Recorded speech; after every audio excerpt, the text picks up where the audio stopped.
and to the republic for which it stands, one nation, under God, indivisible, with liberty and justice for all.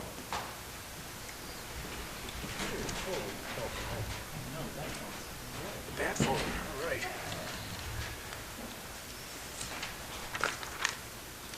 First item on the agenda, second item on the agenda actually is unanticipated. Do the board members have anything under unanticipated?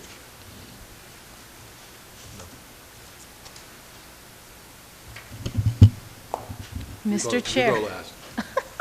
I just want to say thanks again to the Parks Department. We had a great time sledding last weekend down at Battersfield. And one day I hope that my children will learn how to walk back up the hill unassisted. Oh, boy. But thanks, Mr. Cass, for leaving those bathrooms open. That was a big help. Yes. Mr. Chair, if I may, at a future date, if we could bring up, I was at a meeting at Oliver Mill Park that was actually held there on Saturday, and a couple of the stone lintels are in, they're ready to tip over because the footings are crumbling underneath them. Could we get someone to look at that? The lintels. You know where there's the archway? No, they're the historic ones, but the footings are crumbling, and they're pretty heavy if someone's underneath them. If we could get maybe the DPW to go by, the Parks Department to look at that? Parks Department. Okay, Will you take care of that, Charlie? Why don't you send me an email and just describe where it is? I will. Got it? That's all. Any announcements and recognitions? No? Am I supposed to have one? Water's running in the river. I thought you'd talk about the heron or something. Coming up. Come. Yes, ma'am. Okay, I'll go last again. I just wanted to announce that Plymouth County Development Council Convention and Visitors Bureau is hosting the 32nd Annual Transportation Breakfast. And Secretary Davey will be there on March 28th. And Senator Teresa Murray, President of the Senate, will be there speaking. Be a wonderful chance to go and hear what they have to say, and if you have any questions. I am going to leave some of these. They sent them in the Selectman's office if anyone wants information. That's it. Thank you. Any announcements from the audience or recognition from the audience? Any unanticipated from the audience? I'm sorry, I forgot that. Okay. Minutes. Vote to approve the February 10, 2014 regular minutes. Motion to approve. Second. We have a motion and a second. Any comments or questions? All those in favor? Aye. All those opposed? The ayes have it. We do not have executive session meeting minutes. We will approve those when they are available. Warrants.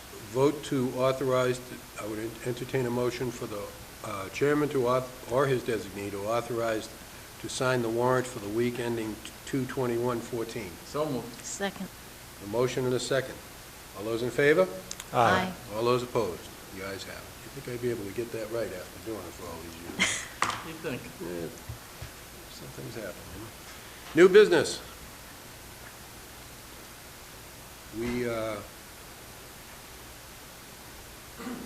have a request to approve the Colleen Celia 5K. This is a walk-run starting at the Berkland Elementary School.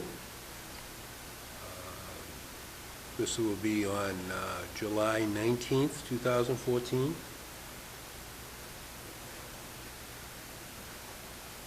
I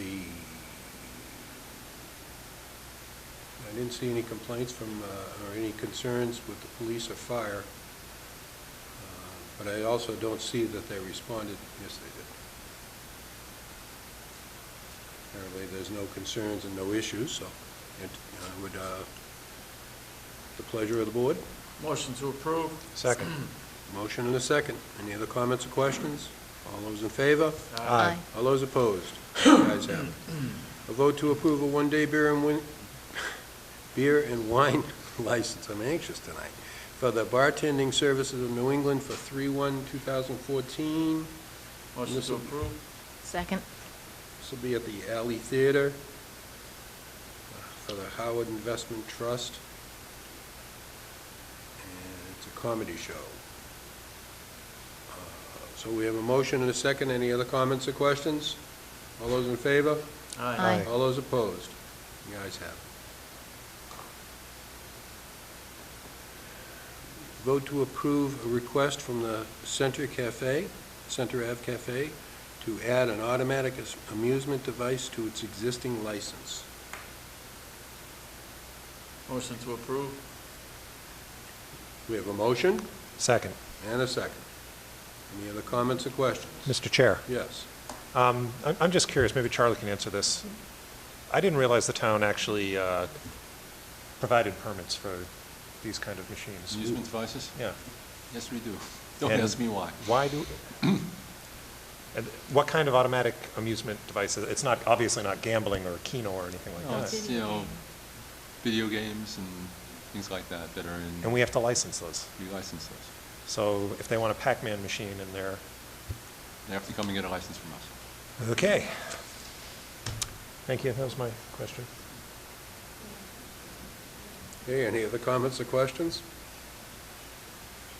Hours of operation are going to be Monday through Saturday, 8 to 1, and Sunday, 12 to 1. Okay, we have a motion and a second. All those in favor? Aye. All those opposed? The ayes have it.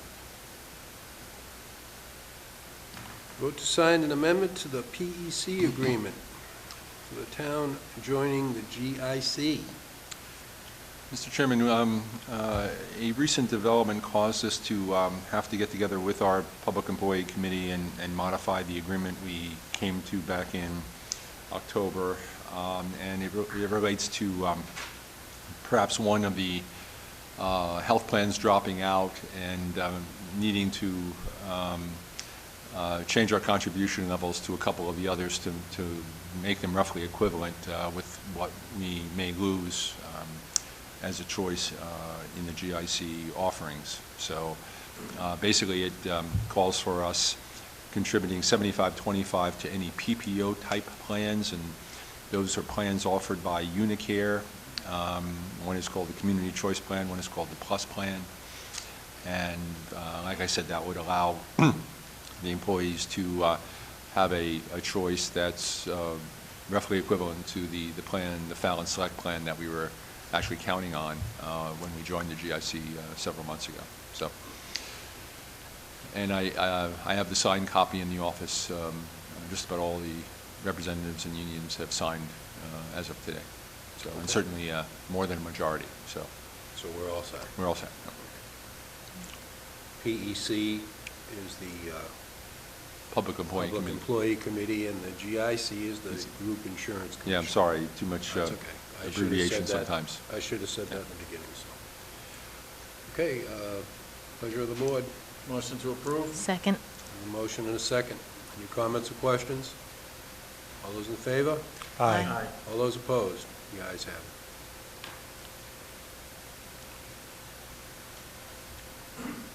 The DAV, Disabled American Veterans Forget-Me-Not fundraising event is going to be on 6/28 and 7/4. They're looking for permission to have this in town. Pleasure of the board. Motion to approve? Second. Motion and a second.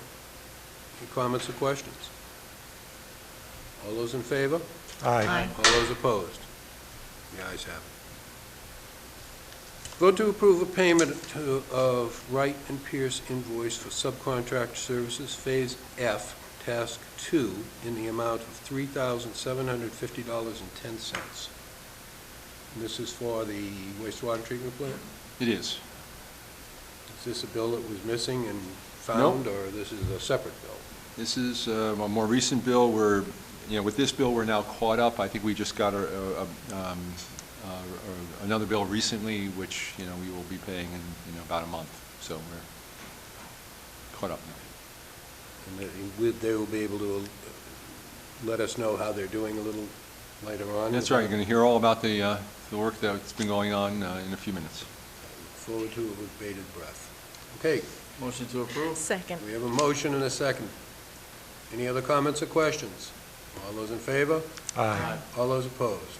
The ayes have it. We also have a vote to approve a payment of Wright and Pierce invoice for subcontract services for Phase G, Task 1, in the amount of $3,094.28.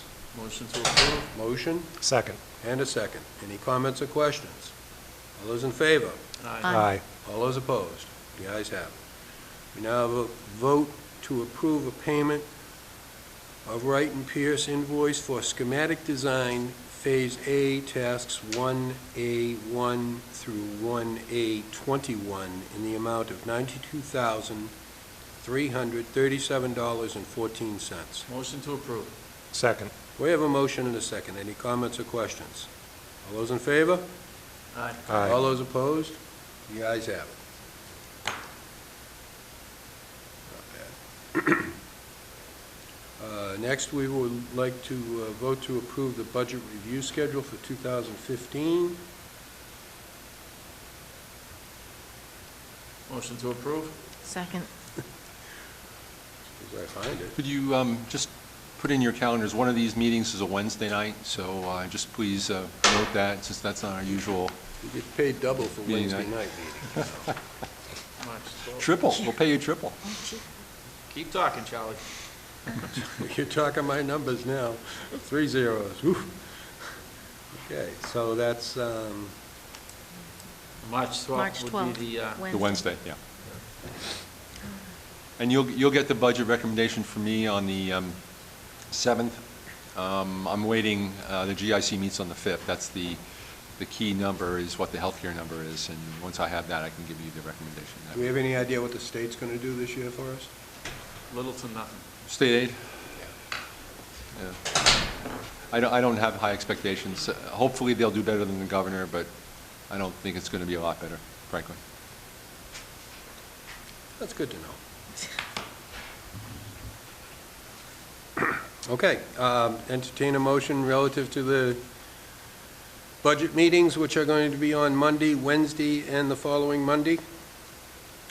Move to approve the budget review schedule for FY15.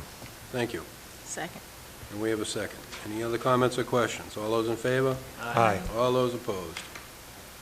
The ayes have it. Oops. We're a tad early here. So, you want to do the town manager's report? I don't think I have a report this week. Mine's showing up as January 27th. I got it here as February Okay, yours. 24th. You have it? Sure. You got to wait. It flashes. It's got the flashing thing going on tonight. I don't Skip know it.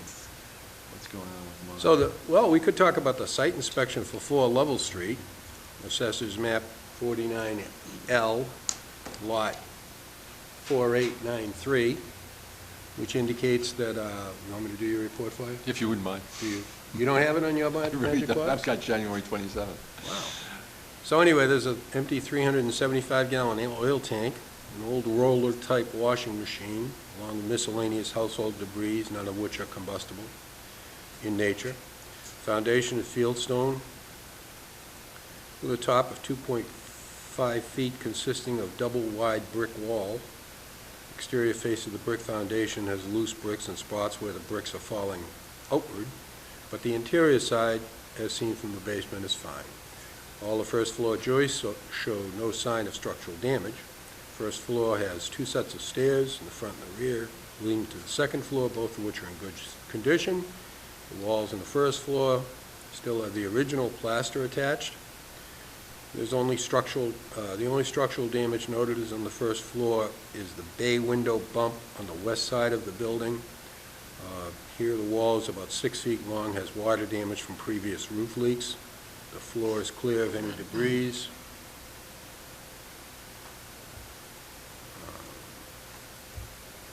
The intent is to have the attorney, Mr. Anthony Sherman, will probably have somebody come down and repair that bay window, remove it and seal it up, and support the floor joists that are weakened for the second floor and clean up the brush, all the leaves and debris removed. He will have the trees checked, and will be performing repairs as listed above. So that is the report from the Bob Whalen. Could we get that to some of those people? If I can refine that Facebook link, I'm just going to cut and paste this report. Why and not? send it to them. Sure. Okay. Now, that's going to happen when the weather clears. Mr. Chair, would Yes. this report be available through the town manager's office, or if somebody wanted it? Absolutely. All right.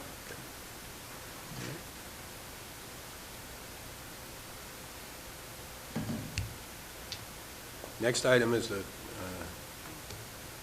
Tracy situation. Yeah, and just, we have and actually, I think there's now a court date for March 4th, so we're proceeding on the contempt claim against them.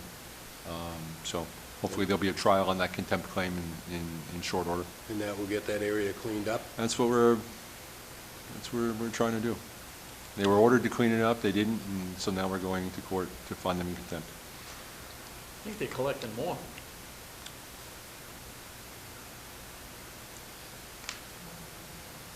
Yeah, keep us posted on that if you could. I will.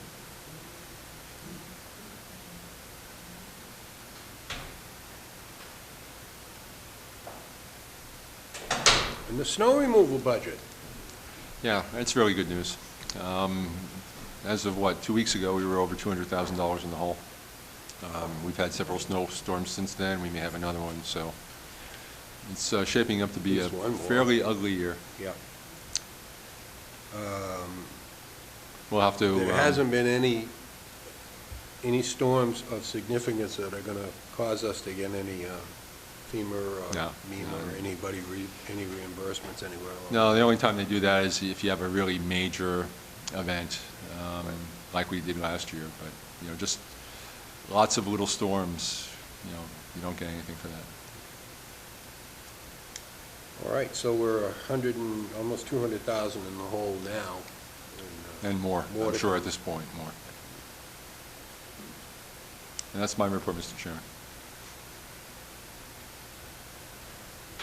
What about the Community Innovation Challenge Oh, grants? yeah, we were successful in getting that grant for the stormwater work to be done with the other communities, and actually we had a meeting here just a couple of weeks ago with environmental partners to go over and prepare for any kind of inspections that the DEP may come and do, and they've been doing them on a fairly regular basis, so eventually we're going to be inspected, and just to be ready for those type of inspections, make sure we have all our things in order. This is all of our outflow Right. pipes are all marked and And drains. properly, everything is properly categorized now? Correct. Through the past couple of years, we've been working on that. Yeah, so, we have been working on it, and, I think we're ahead of the game.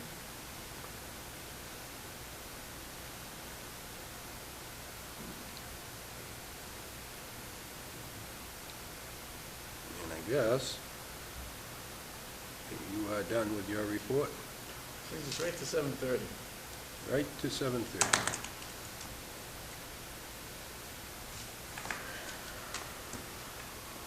So we have a comprehensive wastewater management plan here.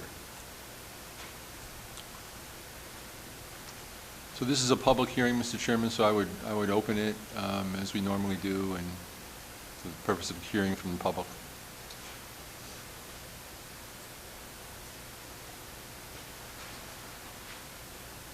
There is no official, No, no official notice. We did put a notice in the paper, but would you happen to have the notice here by any chance?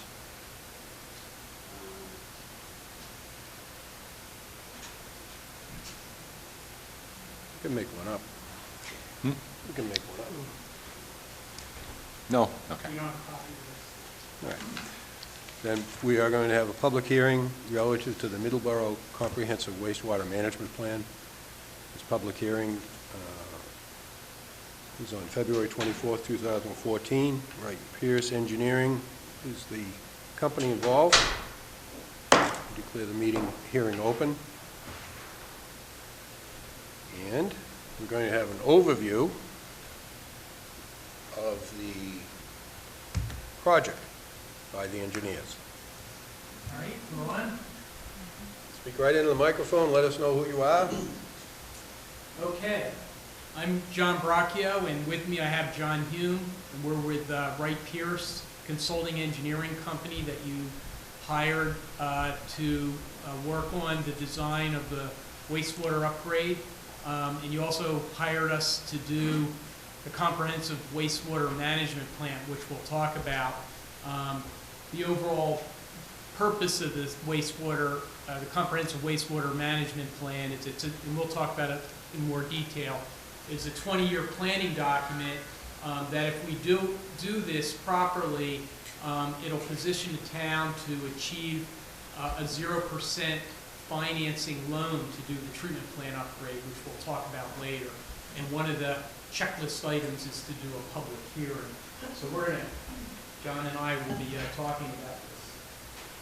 So we're going to do a little bit of the background and who's involved, why we're doing this comprehensive wastewater management plan, and that's what CWMP stands for. And then right now we're just started it a few months ago, and we're in the phase 1 step, and that's what the public hearing is on this phase 1 results, and then we'll go from there. So essentially, the process of the wastewater management plan is to build upon information that you've already used in the past or developed in the past, working with all the different department heads and to obtain past reports and information and then build upon that. Myself and John Hume are leading the Wright Pierce project team. The intent of the wastewater management plan is the state every 20 years wants you to take a look at what are your needs over the next 20 years to provide wastewater management. I guess it's better without it. Better without it? Yeah, it's a little tough to see. So it's essentially a 20-year plan, not only for the sewer areas, but for the unsewered areas.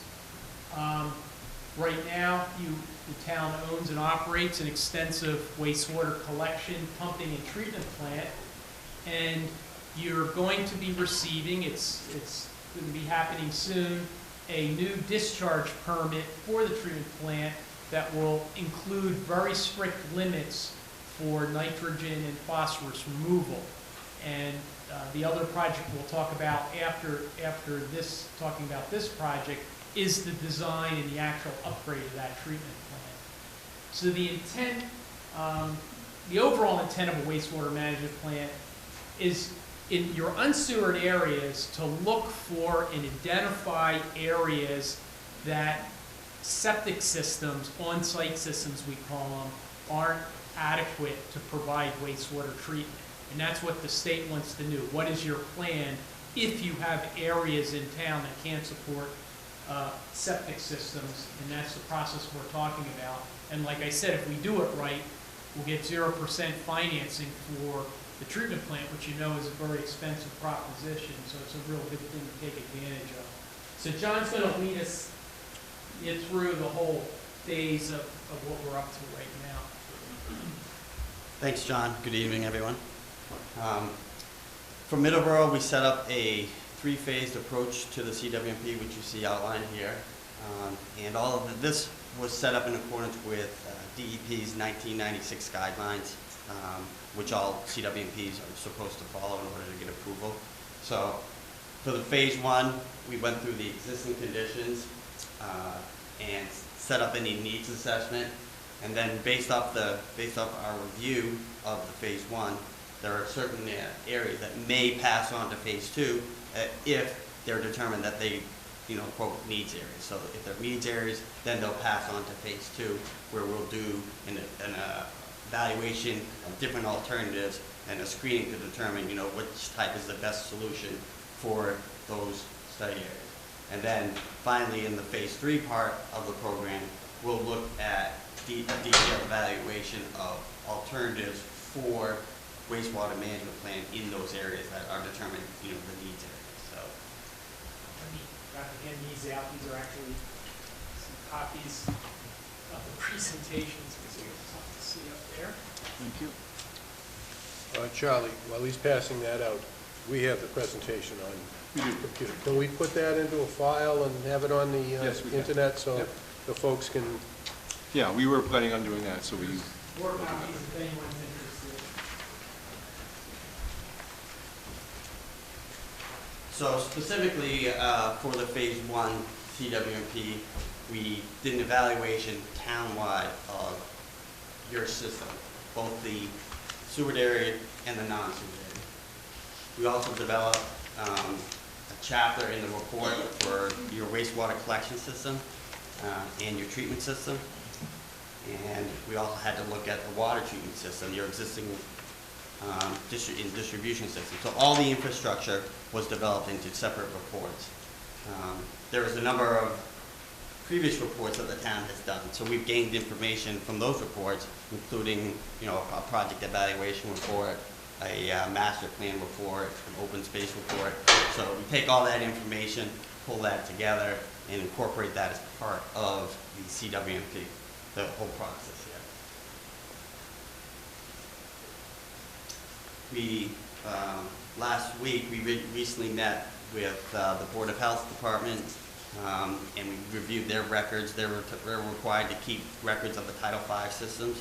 So we went through all of those records to determine the pass fails, to determine if we had specific areas of town where there were, a lot of failures of the Title V systems. That would possibly become a needs area. So the Title V or the septic system. You have to speak into the microphone, sir. The Title V are essentially referring to your septic systems out there. That's the standard. Yeah, the standard way to dispose of wastewater. And we also met with the planning department. We got a lot of good information from the planning department for, future properties that the town is going to purchase for protected land. So those are areas that, are not going to be included in our evaluation here. So we take all this information and we develop, specific study areas for the town of Middleborough. So this is a aerial view of the treatment plant here. Currently it treats about 30% of the flow from the town of Middleborough.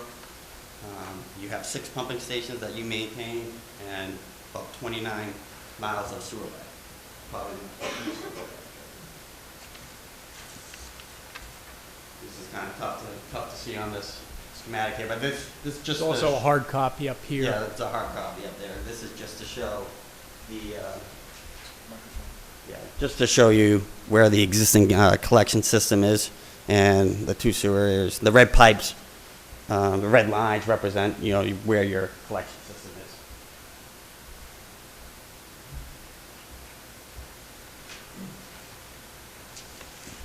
So for those areas that aren't connected to the collection system, how do they dispose of the wastewater? Well, they use what we were referring to earlier as a Title V system. Okay, and the Title V system, as you can see in the schematic here, is a simple system. Basically, the pipe discharges, your wastewater pipe discharges from your house into a septic tank, and then it overflows into a distribution box where it fills your leach field. And probably some of you on the board here have, leach fields and septic systems that you pump out all the time, I'm sure. There's a lot of them in the town of Middleborough, based off of the information that we received and went through from the Board of Health. There's over 6,500 Title V systems throughout the town of Middleborough. So, these can be an effective solution for your wastewater disposal, provided that you have adequate soils, provided you have sufficient depth, to the groundwater. If your lot is spacious enough and you've got it designed properly, you can locate, with sufficient setbacks. And as long as you maintain them, they need to be pumped up routinely. So if you don't do any of that or have good soils, so you have, possible issues with your Title V system. You have to, and as part of this evaluation, we need to look at what to do if you don't have a good system for a Title V. So that would be, you know, you're gonna get good, you know, sanitation purposes, or being within the drinking or surface water protection area. And then also you need to look at solutions, whether they be on-site solutions, which could be putting in a mounted Title V system, which could be a solution to enhance your Title V system, or it could be, you know, an off-site solution where we have 2 or 3 study areas, that there's a regional treatment plant to take care of, you know, regional needs from 3 or 4 different areas. So that may be a solution. A third solution may be, you know, connecting to the existing sewer, depending on how far away you are, obviously, from the existing sewer. So, or, you know, lastly, it could be a combination of these things. So we take all this into account as part of our review, and we develop the study areas, which you can see on this map here, the map of Middleborough. The study areas are shown. And we take out, first of all, we take off any existing sewered areas, so those aren't included within the study areas. So that would be, you know, the yellow areas here, those are not included. The other areas that are not included are your protected land. So that's the, you know, the green areas here, but they can't be developed. Other areas is this purple area here, that is Oak Point, which you know, has its own treatment facility there. So that area is not going to be part of our evaluation. And this is a priority protected area here, which the town is going to, you know, purchase and protect. So how did we develop, you know, the study areas? Well, we developed them based off of location. We developed them based off of geographical features such as topography, which water basin it discharged to. Was it to the Taunton River water basin, or was it to the Buzzards Bay water basin? And other, you know, environmental criteria. And we were, based on our evaluation, we developed that there was 43 study areas shown here. And they start, you know, study area 1 starts over here and it works all the way down to, you know, 43, which is down at the bottom corner of the area.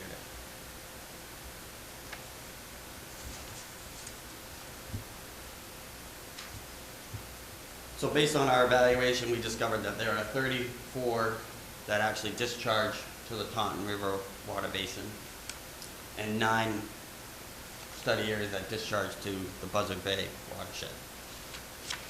The average study area is about 700 acres, with the largest one being around about 1,500 acres. And the smallest one was around, you know, Savory Pond area, which was about, you know, 50 acres or so.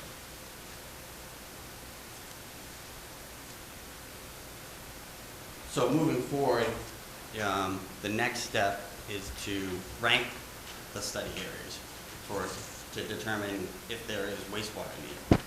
And this is a 2-tier approach, where tier 1 we have primary criteria, where we have a ranking from 0 to 10 points, and then we have secondary criteria, which are ranking from 0 to 5 points. And in the next slide that I get into, I'll get into, you know, exactly what the primary and the secondary criteria are. And then any of those areas that are scored as medium or high priority needs areas, then, you know, advance to the phase 2 of the CWMP. So here's the primary criteria. Soil type, you know, obviously that's a big component of the type, you know, of the function of a Title V system. Whether or not you have good soils will determine how good of a treatment process you have. The level of the groundwater table, you know, if you have a high groundwater table, that's going to, you know, negatively affect the operation. Depth of bedrock is another one, and lot size, again, stuff that we had talked about. This is our listing of secondary criteria. These are basically, a lot of the drinking water protection areas. If you're located next to one of those, that may result in a higher ranking. Obviously, you don't want to locate one of these next to areas where you have, possibly a drinking water source. Surface water protection, floodplains, if you're in the area where there's frequent flooding, that could be an issue. Any environmental habitat, obviously that could be an issue. And historic districts, Middleborough actually has a lot of historic districts throughout town. So, taking all this information, our next step is, the reason why we're here tonight is to obtain public input for any needs areas that the public may have. And if there are certain areas that they know about, or that one of the board members knows about, we'd like to hear about that and want to know about it, so that we can take that information back and do our ranking and make sure that, when we do our finalized scoring and ranking, we take that information into account. And then lastly, we're going to identify those needs areas and advance on to phase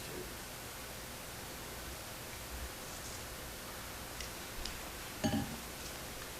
So just in summary, the intent today is we're in the process of evaluating these areas to determine, can they support septics for whatever exists there now for development, or for what potentially could be there in the future? Could septics provide the wastewater treatment in the unsewered areas? So we're doing our assessment, but the people that know the town better than us is the public and yourselves, and we're working with officials to try to get information.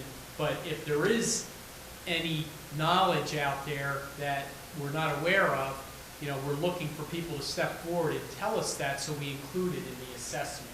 So that's sort of the purpose of this presentation, and it's one of the requirements of a CWMP to try to let the public know that we're in the process of doing this and to obtain any of that kind of feedback. So that's where we are. So,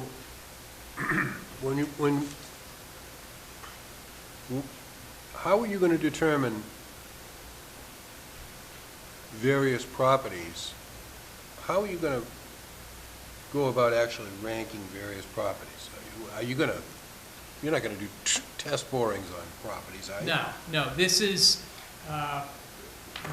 more, it's a combination of a desktop and field surveys, but it's done at a sort of at a high level. So we have information from the health department on the operation of individual septic systems now. They have records of where failures have occurred and where repairs have been done. So we look for indication of areas that may be troublesome. In other words, if you have 20 houses in a neighborhood and all the septics have failed and they've tried to repair them and they're unable to get in a Title V system that meets all the design criteria, that's an area that's going to have a very bad score. That'll be an area that would be a needs assessment. If there's a neighborhood, from looking at soil maps, that the soil maps that are published maps by Soil Conservation Society that indicate soil types in some of these different areas. They will talk about free draining soils or tight clay soils that aren't free draining, that are bad for septics. That points us to an area to look at more closely. The same thing with the soil maps talk about depth to ledge and depth to groundwater. So we use available information to it's more like screening, oh, these are good areas, the soils are good, the ledge is good, and here's areas that might be bad, and then we start focusing in on that. We do drive-by surveys, and we'll try to identify those areas. So it's mostly a desktop type survey at this point. We don't have a lot of folks in here tonight, but if somebody had something that they wanted to bring to your attention, How would they go about that? They would bring it to the town manager's attention, and he would pass it on to us. I think that's going to be the best method. And we will say that based on all the past studies that we've looked at, and John could back me up on this, we don't, in talking with the health department, it doesn't sound like there's a driving, like sometimes we go in a community and it's pretty clear that you have areas of massive problems. Right now, we're not seeing that, but that's the process we're in right now, looking for those areas that aren't sewered, that have massive problems. You know, our goal, hopefully, we won't find any areas, because like John said, it's very cost effective to be able to maintain septic systems, maintain them, upgrade them if you need to. It can become very expensive if you have to start extending sewers and expanding your treatment plant to take areas. Now we have to look at areas outside of your existing service area.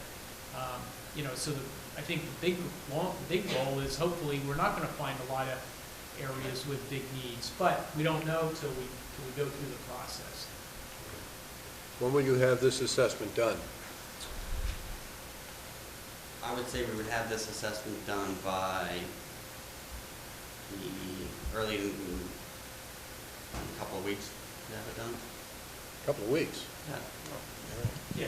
Yeah, this is the first screening phase. Then from this, we're going to say, okay, we have 1 or 2 areas that move to that second stage. Yeah, So it's really just phase 1. Phase 1, completion of phase 1. Yeah, we've identified the areas. We're ranking them right now and going through it, so that's why, you know, the meeting now to obtain that information from everybody. What numbers? We've already driven the town, so we've got a good idea of, you know, what all these study areas look like. Mr. Chair, so this initial ranking that you're doing is basically going to be based on existing reports, reports of failures of septic, that type of information. It's not you going out there and doing any sort of physical work at this point. Right. We'll take into account, you know, as John said, the soils, the type in that area. We'll take into account lot sizes. If they've got sufficient lot sizes, then the chances are that Title V is going to be the way to go. But if they've got smaller lot sizes, you know, perhaps down around some of the ponds that you have, that may be an area where that could possibly become a needs area because they don't have, you know, we have specific requirements for putting a Title V system. Right. Small lots around a pond or whatever, all of a sudden it starts hitting a bunch of the criteria. It's a small lot, doesn't have a lot of land to expand, renovate a Title V if you needed to. Often the houses, if they're near a pond or a lake, the groundwater is pretty high. So there's another thing that starts to give us a high ranking. If the lots are small and they're on wells, they may not have adequate separation between the septic and their drinking water well. Okay, now we're getting another indication in this neighborhood. Then, okay, now we have an area that we need to move to that next stage. But it's that sort of an exercise. Okay. That's it. Thank you. You assessing areas that are designated as watershed that are adjacent to water supplies? And if you are assessing them, do you make recommendations for those areas? Well, yes. So we look at where are the watersheds, where are the locations of the wells, and what are the distances from septics, the Title V septics, to well sources, and there's standards as to what the adequate distances should be. If we think we are within a zone, like John mentioned, sanitation and essentially public health, protecting drinking water sources so that they're not contaminating those with nitrates or whatever from septics. If we think we're within a zone that's a possibility, we will be then looking at alternatives different than a septic, which would be either sewering it or moving it to another site. He talked about cluster systems where you might if you have several lots in that sort of scenario, well, we may not run a sewer all the way out there, but we may then say you need to put, we call it like a cluster system or an alternative system far enough away, but somewhat in the neighborhood. So maybe it picks up 3 or 4 houses or a neighborhood or 1 or 2 areas, but it's just for that area, sufficient distance away from the water supply to not raise. So I don't know if that answers your question. Well, you're doing a lot of this from your computer. You said not necessarily from going out and examining sites. There are areas that are designated 1, 2, 3 watershed areas by the state. So you would be examining those, I would imagine. Yes. Yes. Okay. Mr. Bowden? I think could you go into a little bit about, to me, it looks a little deceiving. Doesn't look like we're covering much with our wastewater treatment. But I think is that a density? That's a pretty dense area that we do have our wastewater collection, correct? Yeah, One of yeah, the- that's your dense area of downtown area. Does that come into play in your studies too? Like the density, the populations and all that stuff? I mean, like in this area where you are now, we have 2 and 3 family homes all over the place, whereas say on the outskirts, I have So- 1 home on 10 acres. So in the sewer service area, which is the areas with the red lines in them, well, they're yellow up The there. yellow Yeah. areas. Within those sewer service areas, the option, if there is people that, properties within that area that are not hooked to sewer, and they do have a problem with their septic, the alternative there would be hook to the sewer and eliminate the septic. And when we developed, and we'll talk about the treatment plan upgrade, part of that process is we need to project in 20 years how much more sewer connections will you have. And so we've made some projections based on historic sort of connections and growth in town, and what that would be. But it would be, right now, it would be limited to those yellow areas. There would have to be a substantial need identified outside of those yellow areas to justify extending sewers. Very expensive proposition, pump stations, sewer pipes, and if there's a lot of those areas outside of the yellow areas, then you may be looking at a more extensive upgrade than what we're saying you need right now. And there's a little bit of a crystal ball aspect there. Once you know what's going to happen in the future. So are you also looking at the zoning rules and requirements? Because you could have larger parcels of land out away from the downtown area, but they also require, for you to build a house, they require a larger piece of land, so you wouldn't have the Yeah, so- right, so- compactness of, or density, if you would, of Yeah, population. zoning, you're correct. Zoning can drive the need to have to extend sewers to an area. If you zone an area with very small size lots in areas with bad soils and high groundwater and high ledge, well, you're not going to get a Title V in there, so your only option is going to be extending the sewer to that particular area. So part of the needs assessment is, are there areas that appear to be that type of zoning?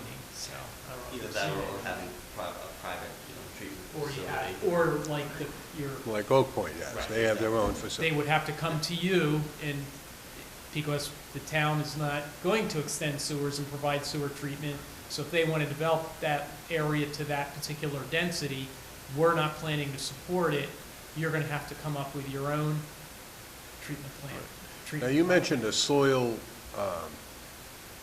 mapping system you have. Is that for public, can public see that? Can the Yes, public see that? yeah. What is the name of that soil? It's a soil map that we've developed through our GIS system. We can send Charlie a copy of it if you'd like. That'd be nice. Okay. Just for, Sure. wow, she's fast. Geez, I thought my computer was fast. She is hit. Wow. All right. right. We do have a copy of that if you want to take a Okay. look. Now, I think you're looking for input from the audience also? Is there any town folks would like to speak? Would you please come up, introduce yourself, either one, whichever you wish to use. Each do need to respond, so. I'm Lincoln Andrews, 28 Station Street. It seems to me there's two tracks right here.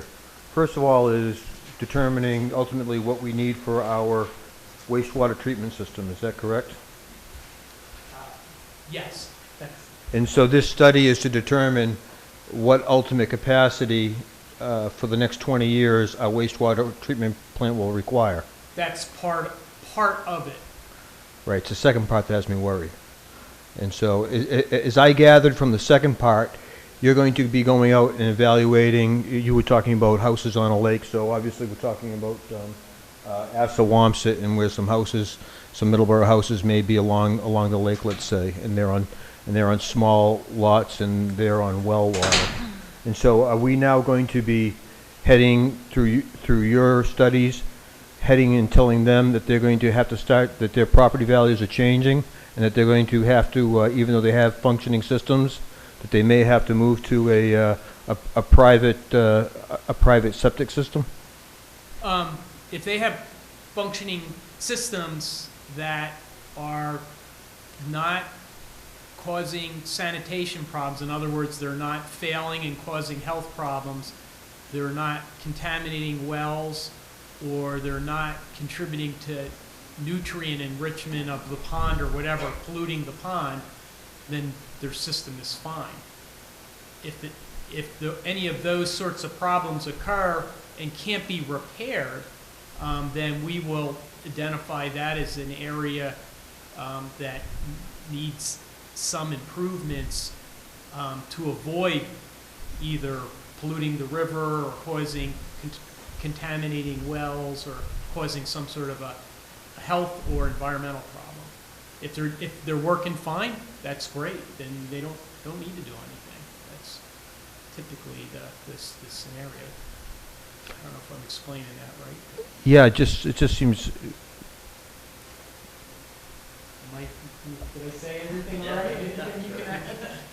It just seems like we have some very backdoor de facto zoning happening right now. You know, we're going to be identifying. If I lived in an area and all of a sudden I have a couple of neighbors whose systems are failing in the neighborhood, and then if my system is fine, there's a potential that you may say, well, you're in that particular neighborhood, so you are now going to have to go on to a collective treatment system.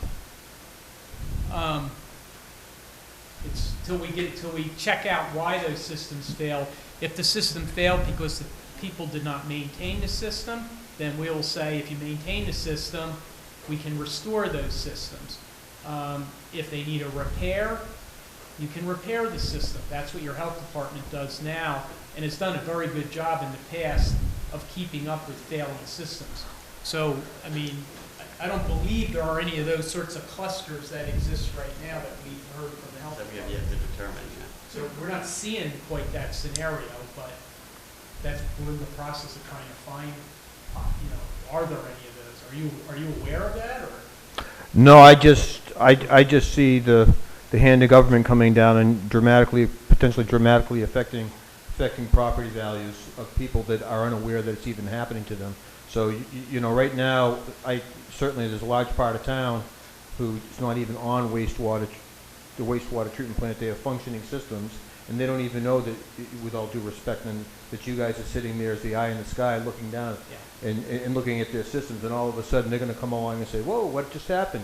And now I'm being told that, I'm in a trouble zone. Yeah, well, there's a couple parts of that. The intent is, the state wants all towns to have this sort of plan. They don't want septic systems to be jeopardizing people's health because they're failing, because either they're in a bad location or they're not being maintained. They don't want them contaminating drinking water and affecting the people, potentially causing problems, whether it's on your individual well or your neighbor's well or the town well.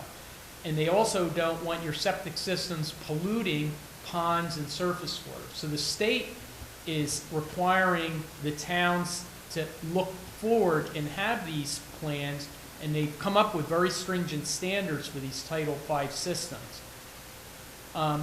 In terms of a sewer system, from our experience, we've been doing this a long time, actually increases your property value because you're not limited by your septic typically if you want to build an additional bedroom or whatever. So it costs a lot of money, and the town's goal is not to extend sewers. Our goal is hopefully not to find any of these problem areas and not extend sewers. But if we find an area that meets the criteria of sanitation, public health, or environmental degradation, we're going to say, oh, you've got an area that's a sewer problem. Then what? Then we're going to say, here's your alternatives, and here's the cost, and then you, the town, will decide how you want to proceed from that point. We're the messengers, but you ultimately decide what you want to do. And does this, if there's a problem area, does that directly affect the construction of a wastewater treatment plant? The wastewater If it's 15 miles away in Middleborough, let's just say, Yeah, from the plant. So it's 15 miles away. I'm going to jump 2 steps down the study. We're not going to recommend hooking it up to the sewer plant. But you've identified a problem. Right. Then what happens? So then there's other alternatives besides a sewer plant. So one is fix the system if it's a failing system.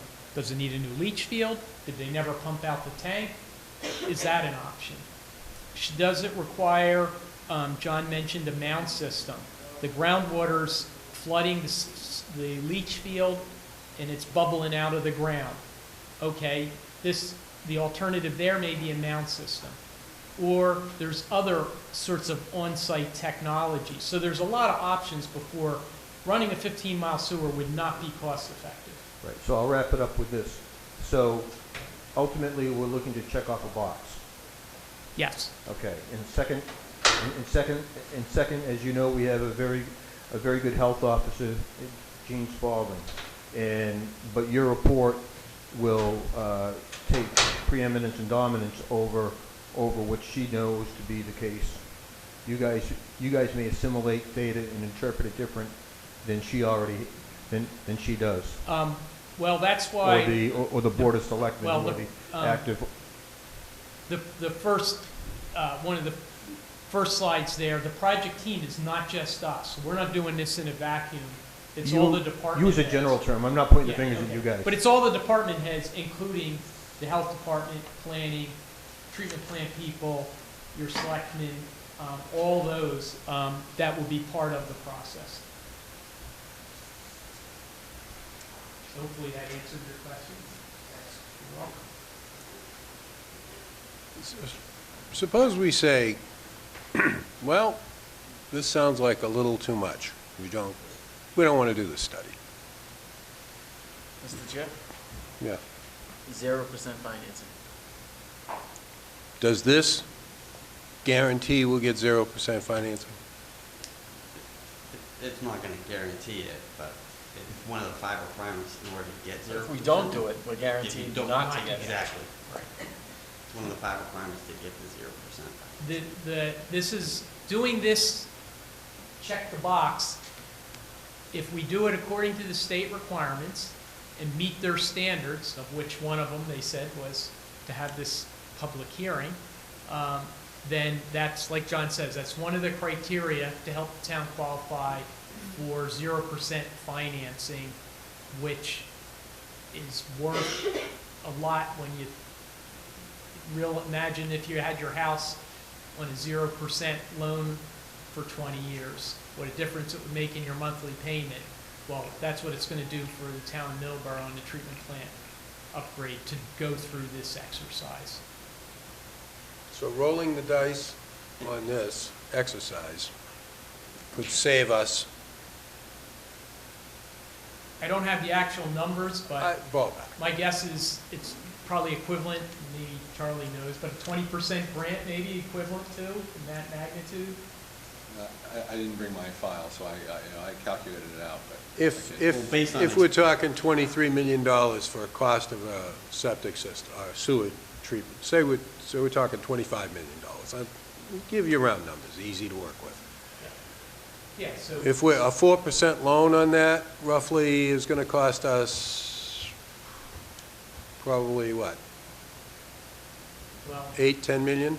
8 million? 4%, you're catching me cold here a little bit. I know, you're an engineer though, you're Okay, supposed but to work with numbers. So a 4% loan is about, I'm gonna shoot from the She's hip, gonna- about 100, She's got it. What? How much is it? Okay. So we recently did one of these for the city of Leominster, and they were $28 million, and throughout the life of the loan, they ended up saving close to $16 million. So it's She'll verify that in just a significant moment. piece of change. Yeah. Okay, well, it's, it's a lot of money, and, but we also have to look at the, we look at all aspects. I'm not saying, well, the hell, we're not going to do that, I mean, and that's my why the God, state is offering this kind of financing deal. They're using it as the carrot to entice you to do this type of plan that they want all the communities in the state of Massachusetts to do. So to entice you to do it, they dangle the 0% carrot in front of you and say, if you want it, here's the hoop you have to jump through. Right. Okay.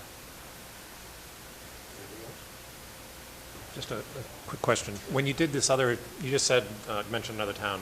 Leominster, yeah. When you did that, did you come up with any individual properties where they needed to really upgrade their sewer system? It turned out they needed a whole new system. There was one needs area, which was around a lake, and there were small lot sizes around that needs area. So it was fortunately close enough to the existing collection system where our recommendation was to put in a low-pressure sewer system along the lake to pick up the homes along the lake, and then it discharged into the existing collection system. So that was the one needs area. Yeah, that, I can certainly, sympathize.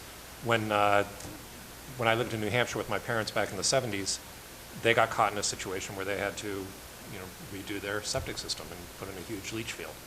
And I'd hate to have that happen to individuals here. But on the other hand, they need decent septic systems as well. So. Mr. Chair? Yes. I understand the concern or the point that you're trying to make. Thing that helps me reconcile this is our half of the team consists of the town manager, the DPW director, the health department, the planning department, the conservation commission, and even the IT department are all on our end, putting our information together and assisting with this study. So we do have a say in this study, and it is our information that's going in this. So that raises my comfort level. I understand the point you were getting at, but I think it's important to remember that this isn't just a bunch of, and please don't take offense to this isn't just a bunch of strangers coming in and telling us about our stuff. We have a pretty heavy hand in this study as well. And remember, we work for you, so. We'll remember You that, as long as remember, you guys you remember. remember you worked for me. We No, understand. I certainly want all fair and balanced information as long as it leans to us. But you are taking into consideration all the areas that have Title V inspections, both pass and fail. So a certain area may only have a few, say there's 20 systems in a certain area, 1 or 2 fail.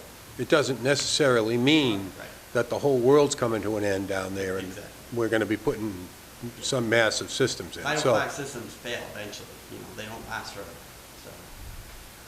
so. Ours lasts forever. Yeah. Sorry, you didn't know that, did you? Give me a call, I'll tell you about that. Okay, audience, I'm sure there's any other questions out there from the audience? It's okay, you can go. Go ahead. It's just, Yes, sir.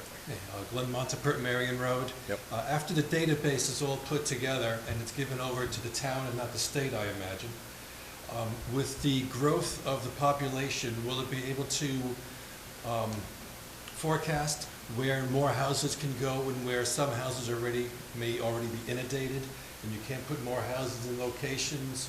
Now that the rotary is fixed, is it going to show where if we put a brand new mall, that location may not be the best place for the mall and it should be shifted over? I mean, oh, I'm doing it all. We're going to have growth. So I'm wondering about development of houses and if that's just going to have bells and whistles in your database.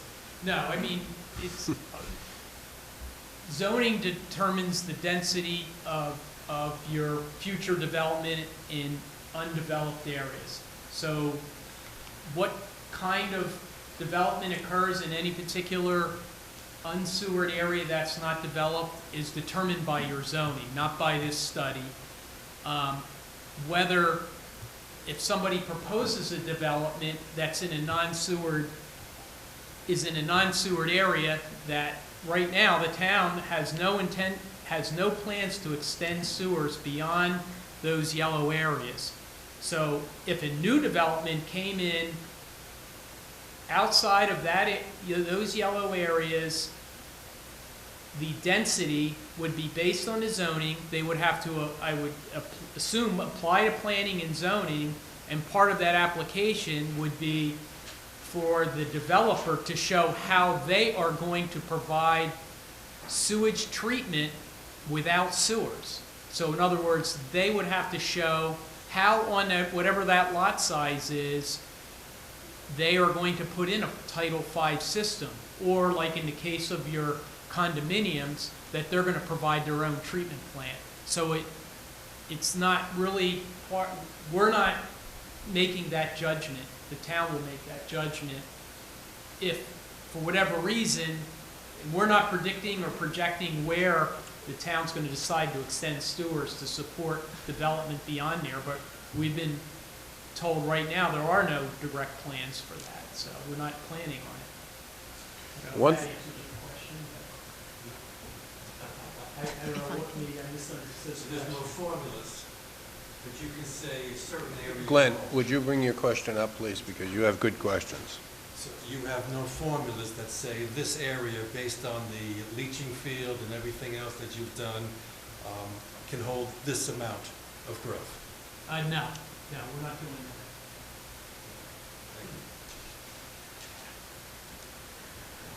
that. Mr. Chair, if I may. Yes. I have one more question, if I may. So this presentation is part of us qualifying for the 0% financing. You doing the study is part of that. If you bring recommendations to us and we choose, it's still ultimately up to the town, but we choose or we disagree with your recommendations and choose to do something else, does that mean, okay, you're out of the zero financing? No. You don't have to implement, what's recommended. It's just a planning tool for the town to use. And it does not mean that you'd be out of the 0%. As long as for the 0%, all they care about is that you have a CWMP and it's been approved by DEP. Today. Okay. Any other questions? No? Yeah, again, the overall purpose here, and if anybody knows of a particular area that is a real problem and really needs something done about wastewater treatment because of excessive failed systems for existing property owners, that's what we're trying to find out.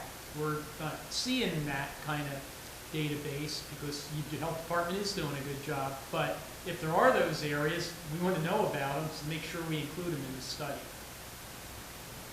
So this is, this would be 3 check marks on our sheet. We had the public hearing.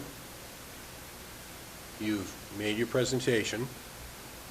You're doing this survey.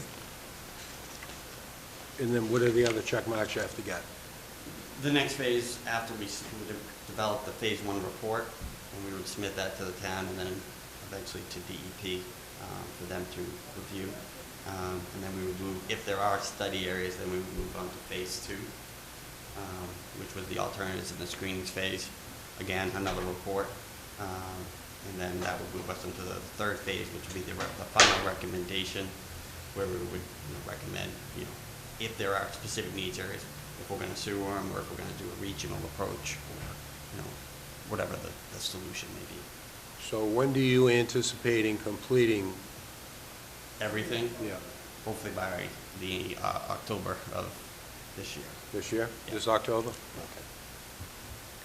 Okay. Any other questions from the audience? Any other questions of the board? Then I'll close the hearing. Thank you. Any folks back home that have comments relative to what the gentlemen were asking, send them off to the town manager, and he will get them over to them. Did you come up with a number yet, miss? Or? It stops at 1 million, so. Oh, it's, well, I'll take a minute. 11 to 15.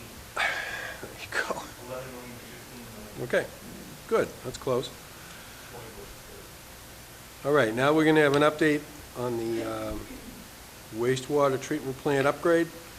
Is this an official hearing too? No, this is just an update for you. You want the screen down for that? No, I don't think so. Yeah, they'll just shoot it against the wall.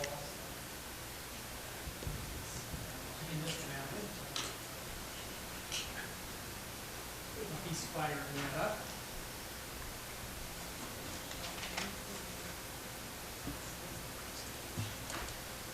Thank you.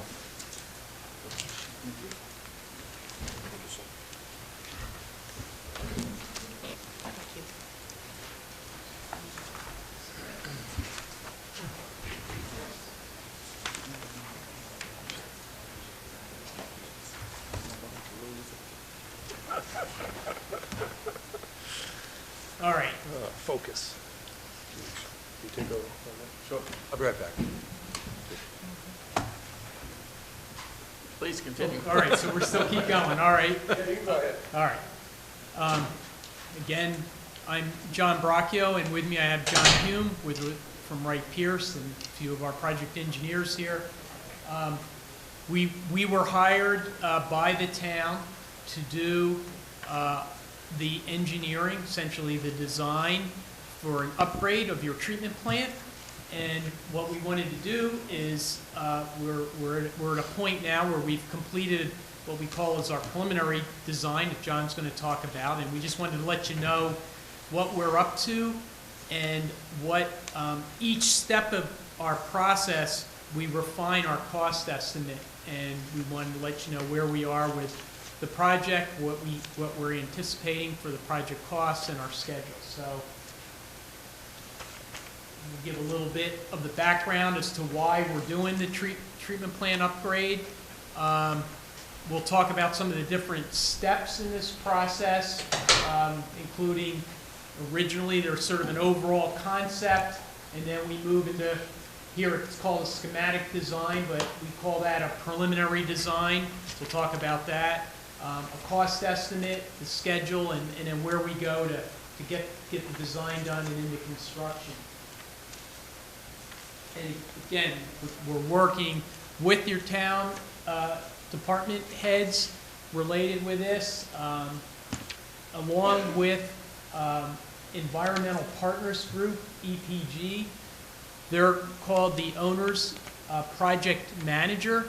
So essentially, they're another engineering company that reviews our work, gives us input. They were the authors of the original conceptual studies a while ago, and so they keep an eye on us and for the town to make sure we're doing everything and everybody's nodding their head yes, that we're heading in the right direction.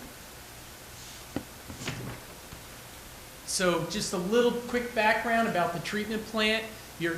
The current treatment plant, which is an activated sludge secondary treatment plant to meet the Clean Water Act of 1972, was last upgraded in 1977. These facilities run 24/7.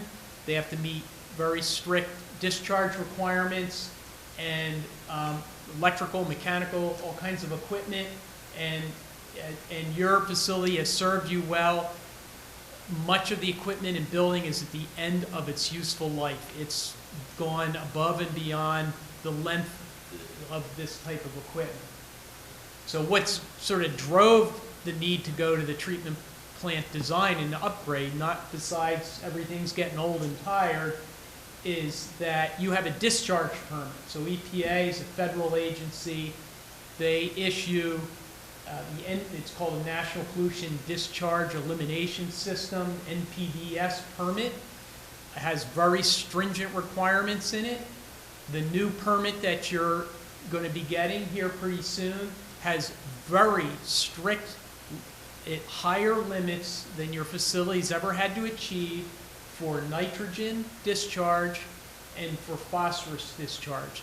And these are limiting nutrients that impact the environmental quality of the receiving waters. Question? TN is total nitrogen? Total nitrogen is total TN. Phosphorus. Okay. And the concentration is 5 milligrams per liter. That's the requirement, very stringent. And I can get into where it comes from, but... No, we won't get into where it comes I can from. talk for hours on this. And then TP is not toilet paper, but total phosphorus. So, and you have a very stringent limit here, 0.15 milligrams per liter. Essentially, very close to the limit of technology. This is just about, has to be spring water, bottled water coming out of this thing to meet these limits. And with that, John's going to talk about the steps that we've gone through and the work we've done so far. Thank you, John. So as part of our first step in working on this project, we reviewed some past reports, and including in that past report was a draft facilities plan that was done by EPG back in January of 2013. So that was before we got involved. And as part of reviewing that report, and based off our own ideas and our own experiences, we came up with our own plan for how we think that the Middleborough treatment plant should be upgraded. So we went and developed a conceptual design report, which for the first time, as you can see, established design flows and loads, because there was never, what are we designing around? So that those design flows and loads have never been established before. There was also an item that was raised in the draft preliminary report about maybe converting primary clarifiers to secondary clarifiers. So we took a look at that as part of the conceptual design report, so we had a good recommendation before we moved forward. We also modeled the a 5-stage bar control process, which is for total phosphorus, for total nitrogen and total phosphorus removal. We looked at some different types of dewatering technology for the sludge. We evaluated building options for the tertiary filter building. You have an existing sand filter building. So we looked at different ways and whether or not we were going to upgrade that or build a new building. And finally, we looked at the impact of converting the chlorine contact tank to a UV disinfection system and our opinions on, whether or not that would be a good idea to do.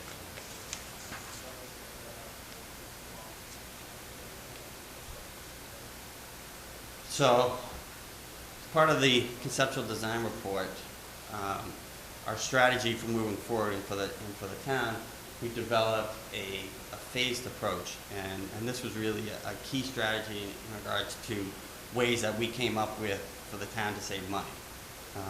In this phased approach here, we were only going to convert 2 of the aeration tanks. So aeration tanks 1 and 2 would be converted into a nitrogen removal process, and aeration tanks 3 and 4 would not be updated. So we wouldn't have to expend, money on upgrading tanks that would never be used if they were just, built for future conditions. Also, another way that we came up was a third secondary clarifier.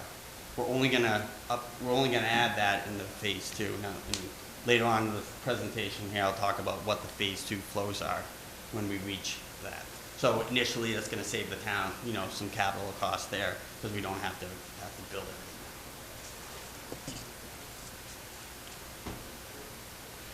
This one's kind of tough to see.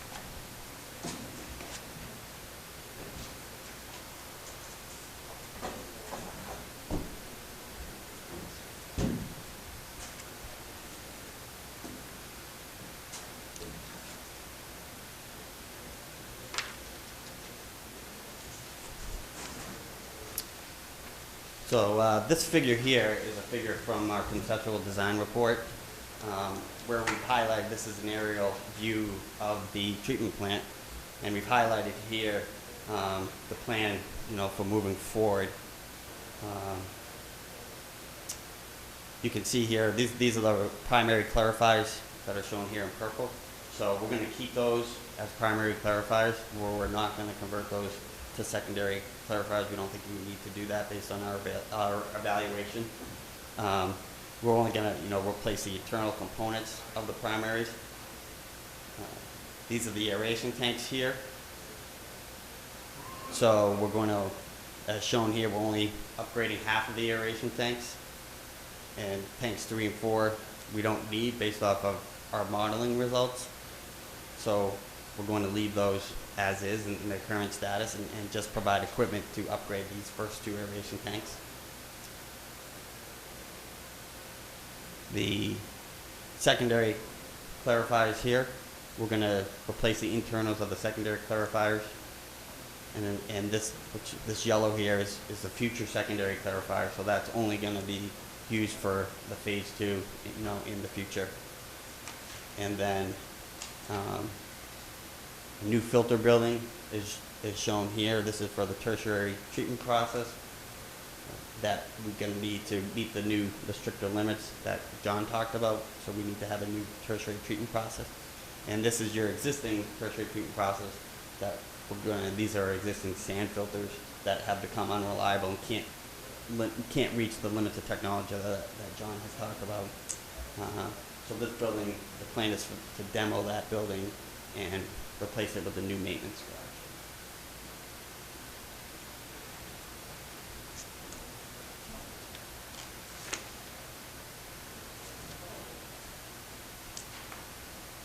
So moving ahead, a lot of these bullets are items that I just talked about over there.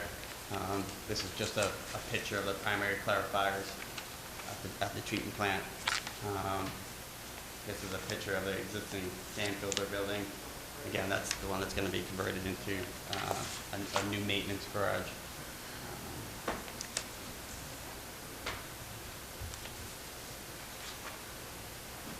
Other recommendations of the conceptual design report, we're going to upgrade the chemical feed systems that they use for chlorination and dechlorination purposes.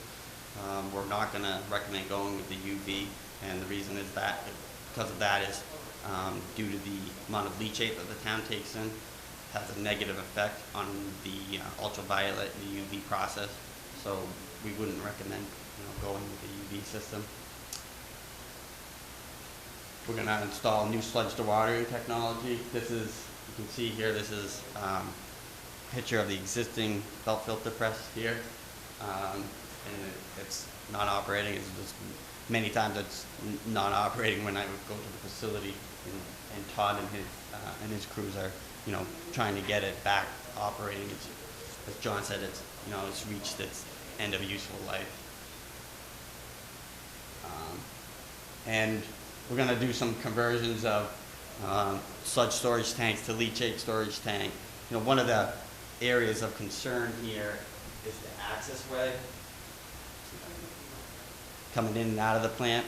So when trucks come in, the leachate trucks come in and the septic trucks come in, they block, the way it's set up right now, they block the access way in and out of here. So there's no room for them to turn around. So it was part of the plan. We're gonna convert this into a new leachate tank so the trucks can come pull in here and pull over here and you know, park here and discharge without blocking the access road getting in and out of here. So that's one of the other big upgrades that we've incorporated into the plan.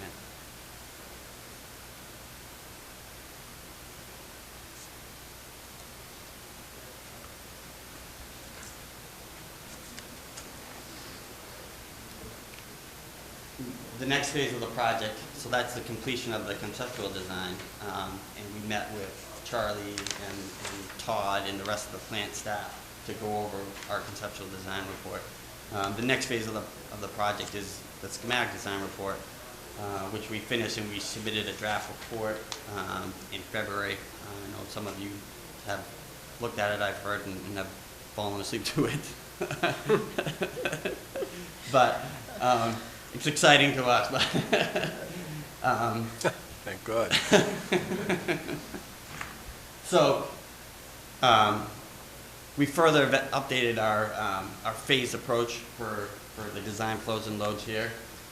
And the key point on this is what I was talking about earlier, is that, you know, this is your current flow here, about 1.1 million gallons of wastewater coming into the plant. Under our phase 1 interim design, we're only going to provide treatment capacity for the plant up to the 1.6 MGD influent here, which doing this in a phased approach allows us not to have to build those future systems. At the same time, you know, we're still reserving your capacity, your full capacity of the treatment plant. So you're not going to be downgraded on the future, I mean, your planned capacity of the 2.1 MGD.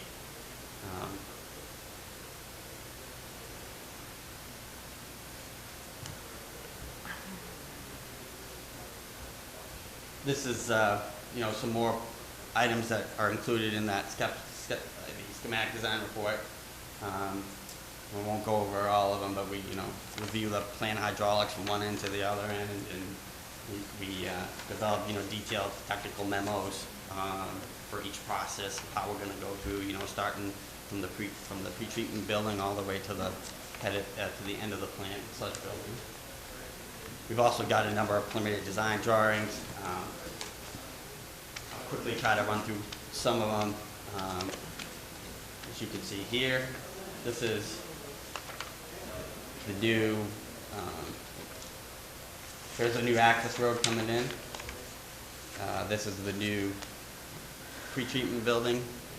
We're going to have an addition to the pre-treatment building for a new fine stream. Primary clarifiers, again, are going to be upgraded internally. Aeration tanks, only aeration tanks 1 and 2 are going to be upgraded. So we're not going to touch 3 and 4 right now. Secondary clarifiers, we're going to upgrade the internals of the secondary clarifiers. The new tertiary building is going to be located here. And we're going to upgrade the new sludge dewatering, not a new building, but we're going to put new sludge dewatering equipment in. You're going to put a new one in the same building? In the same building, yeah.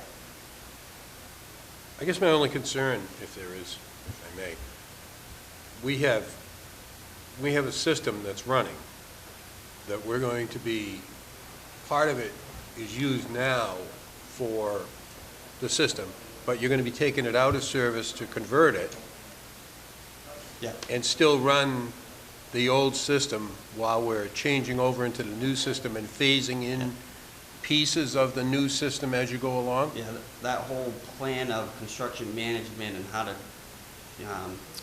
convert existing processes to the new processes will all be part of the plan as we move forward here.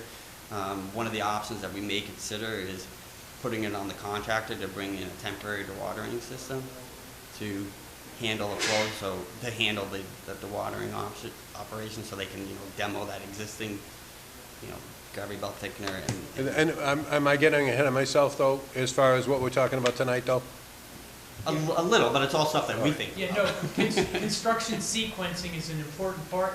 This plant runs 24/7. It has to provide treatment. You have to meet your discharge permit every single day, even while this construction's going on. So an important part of the plan, as we're developing this in the construction documents, is the construction sequence. How are we going to maintain operations? We're redoing all the electric. How are we going to keep the electric going to pumps and equipment while we're putting in the new electric? How do we put in new dewatering equipment? All those sorts of things have to be defined in this document. The one nice part, like John keeps saying, we're doing 2 of the aeration tanks. They're currently not in service right now. The other 2 are. So we're just going to keep those running, do the new ones, switch it over. Right. That would be actually pretty easy. Some of the work will have to be done at lower flow periods of time, particularly replacing the internals on those clarifiers. We'll have to do one at a time in the summer, not in the spring when flows are at their peak. There's a Some whole bunch of bypass those. pumping may be necessary as Yeah. well to order that, you know, if they're upgrading, say the primary clarifiers, they may have to bypass, you know, from the influent of the primaries into, you know, their direct needs of the aeration. But So that's all there's stuff that we have to, Yeah, the construction documents include a whole sequencing plan for the contractor. They may say, oh, we got a better idea and come up with something else. Okay. Well, that's fine, but they will include that. All right. Sorry, I didn't mean to cut you off. feel free. This is just showing an architectural plan here that shows the building addition to the existing control building. It's about a 1,500 square foot building addition with, you know, new conference room and restrooms and workstations and areas. This is a layout of the new tertiary treatment system with the disc filters here.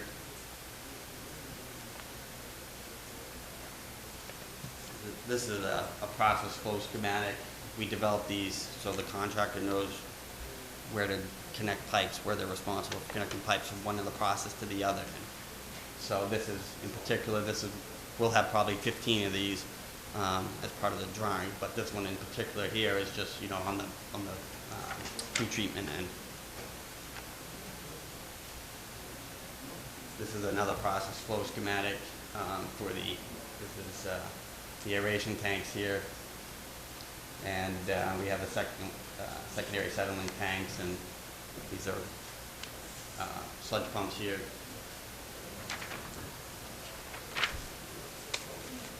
This is another one, just showing you the tertiary filter system here, followed by, you know, the chlorine contact tank.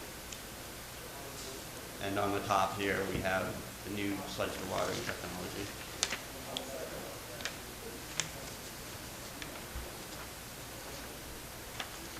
This is a process drawing of a pre-treatment building here. We've got our new fine screens, and we have our new grit removal equipment. This is the basement of the control building. A lot of new sludge pumps here. Todd's been doing a great job, you know, maintaining those existing sludge pumps for all those years. These are going to be the new blowers, provide air to the aeration system. And these are our new sludge dewatering feed pumps over here.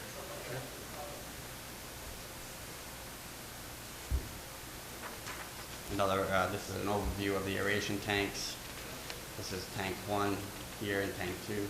So again, just showing you that we're going to be just only upgrading those tanks for right now.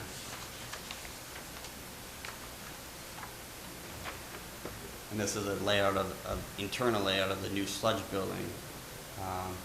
The GBT, the belt filter press that's located on the 2nd floor, we're going to move that down to the 1st floor here, fit it in here with the screw conveyor into the dumpsters there. That's a machine that's not working, right? Yeah. Well, it's working right now, right, Todd? It wasn't working about a week. They're getting replaced with a new technology that'll be on a level below, so that's another example. Oh, okay, so in other words, that's gonna stay up there working while Yeah. you replace the other one, and then you can, once the new thing gets Yeah, possibly, yeah. all set to go, then you can They shut, could demo that you can and- stop Pressing and playing with the one up above. Okay.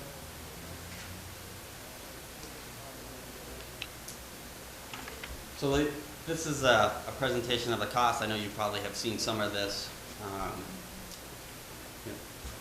The way we assemble the cost estimates is basically the way we work our way through the treatment plant.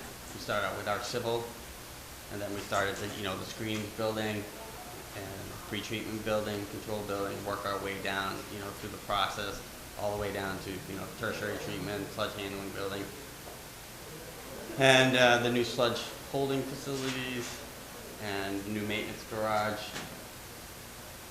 This price here, carry on over. The next page here, where we added general contractors, overhead and profit, and then we add in, other markups, bonds, insurances, et cetera. So right now, the subtotal of construction costs is right around 18 million. We include, at this stage, we include a design contingency of 15%. So it's a pretty good chunk of change, 2.8 million. As we proceed forward in the design, that 15%, maybe the next time I'm presenting here, maybe down to 10%, because we're more confident in where we're at, and we'll be able to give you a better number in regards to, as we proceed forward, finalizing the design. So right now, the engineer's estimate is 22.4 million. Our engineering fee is 2 million. And then our construction administration fee, which we're not under contract right now for that, but we just assumed that was 10% there, just to give you a total project cost right now. So right now we're looking at like 26 million total project cost, 22.4 for the treatment plant upgrade.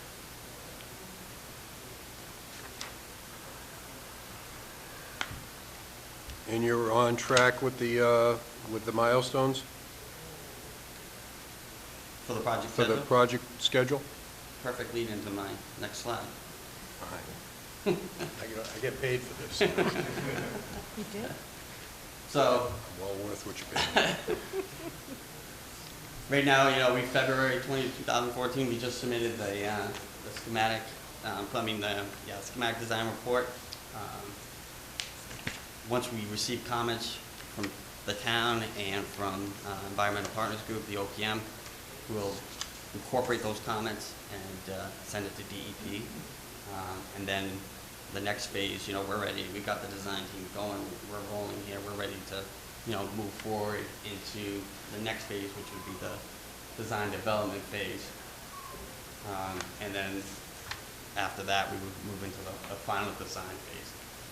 The key date here really is this October 2014. That's the date that we have to submit plans and specs to DEP, final plans and specs, if you want to be considered for the 0% interest. So you will meet that? Yes. Yeah. You will We will. exceed that? You will not just come in the day before, because we want to make sure we give everybody... We will try to exceed that, yes. Good. Everybody's going to... We will meet What?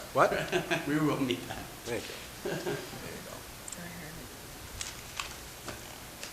And then, bidding would have happened early next year with the 2-year construction period from May 2015 to May 2017.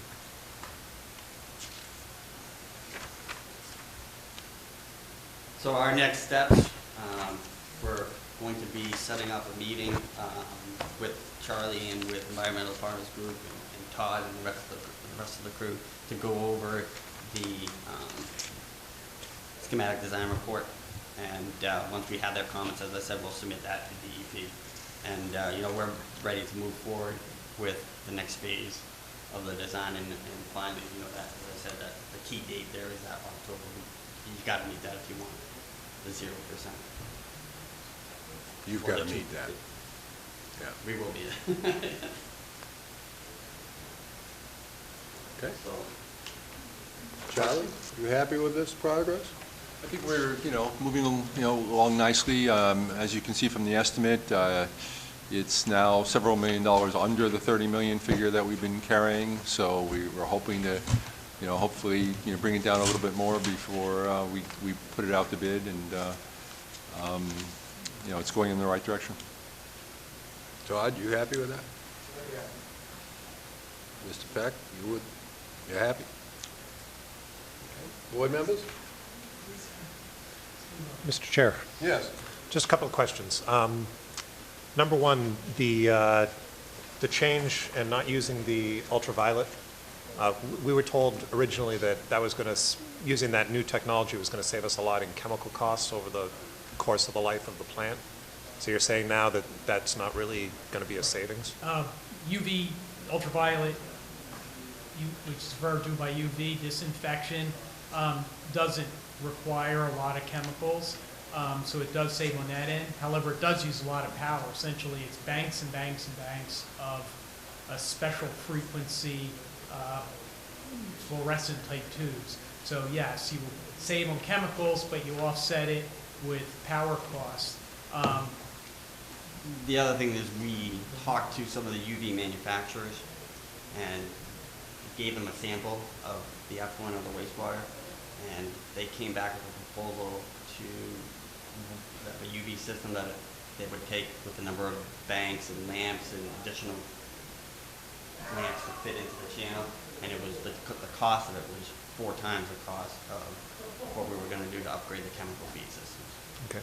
Yeah, so essentially more cost effective to stick with liquid Right. hypochlorite and bisulfite than to go to UV, because the big part of the revenue source to your facility is treatment of leachate from Right. surrounding landfills, and there's things in the leachate that reduce the transmission it absorbs UV light and causes it to not be as effective at disinfection. That's why the manufacturers were all hedging and saying we would need it many times bigger than it would Right. be if it didn't have a leachate treatment. So this was a cost savings way. Okay, great. My other question was the aeration tanks.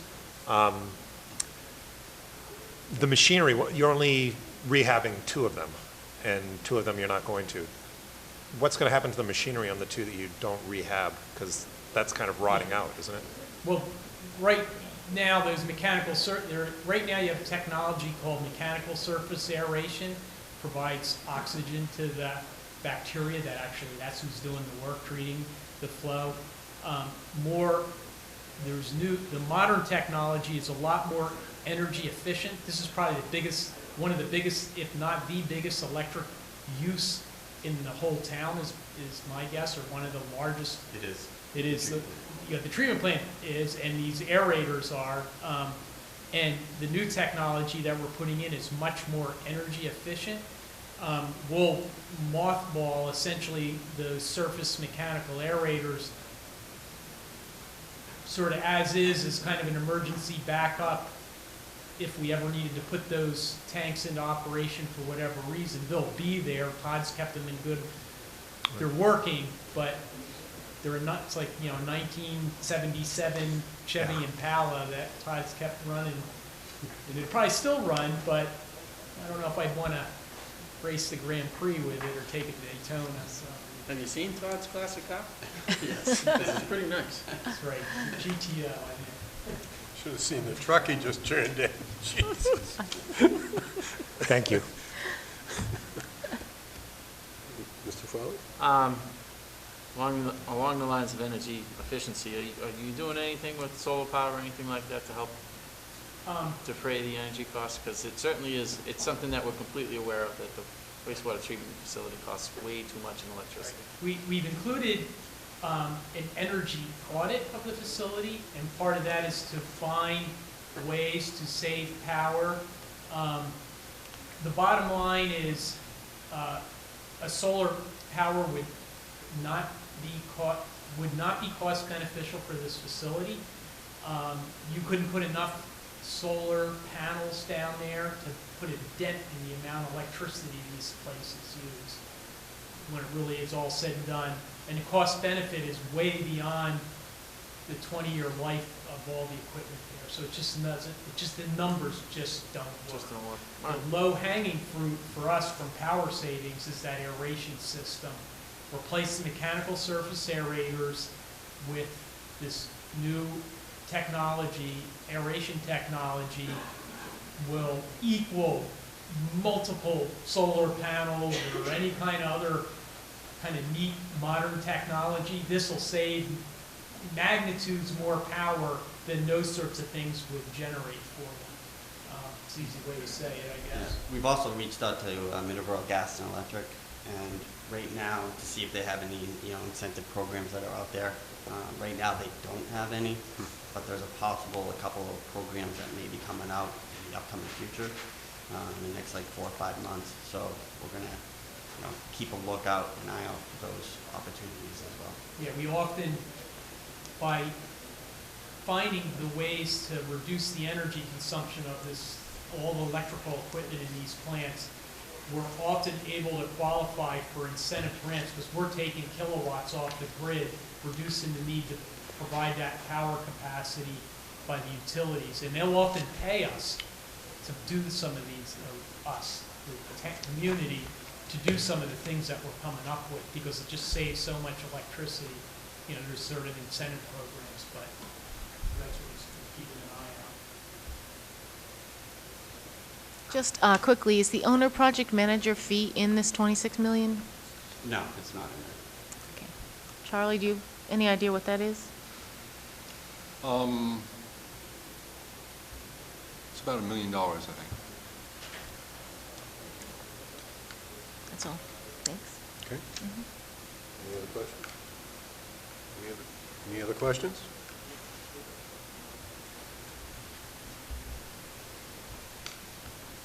Lincoln Andrews again. Two things. First of all, what is your track record in going into your design contingency fee?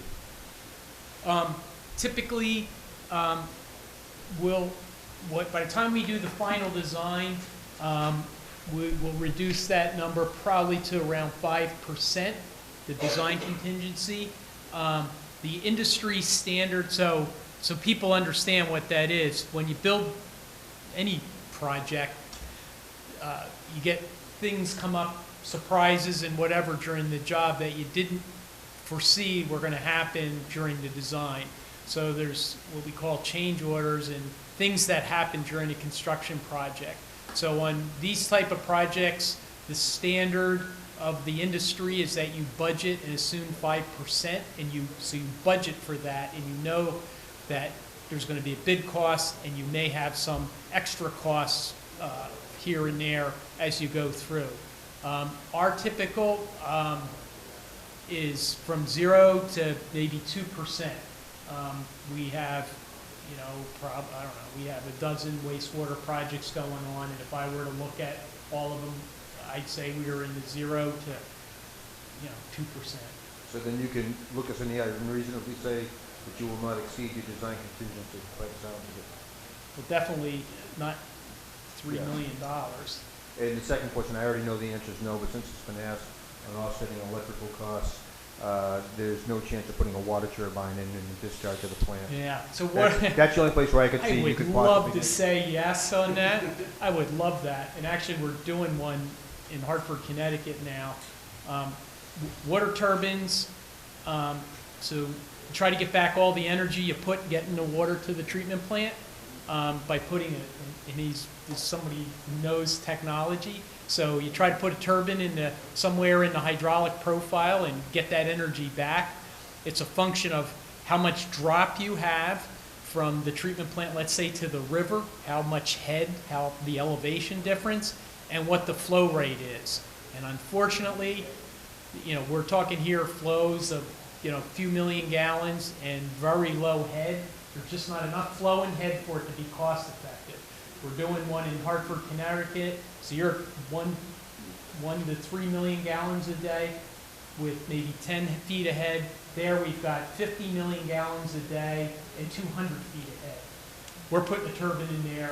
Unfortunately, we're not putting one in here, so just to give you that. We just don't have the gallonage. We just don't have the Even if we had, gallonage or even the if we head. had the head. Well, maybe if you had a lot of head, we'd look at a small turbine. What but- about the area where the leachite is being dumped? Because that's above, that parking lot area is now above the tanks. Would there be enough to put any kind of a turbine in there? We're trying actually to use all that available head to increase the treatment capacity of our primary settling tanks. We're actually trying to raise the depth in those tanks to maximize the capacity of those tanks. We're actually reducing that. Okay, so then you're hydraulic dropping your head, essentially. Yeah. Okay. At the end of the day, we could do a whole study, and at the end of the day, I tell you, it's not cost effective. So there, just Okay. did an expensive study for you. We asked the question. The other thing is, I mentioned it earlier, of course, I don't want to spend an extra dime, naturally. But I also don't want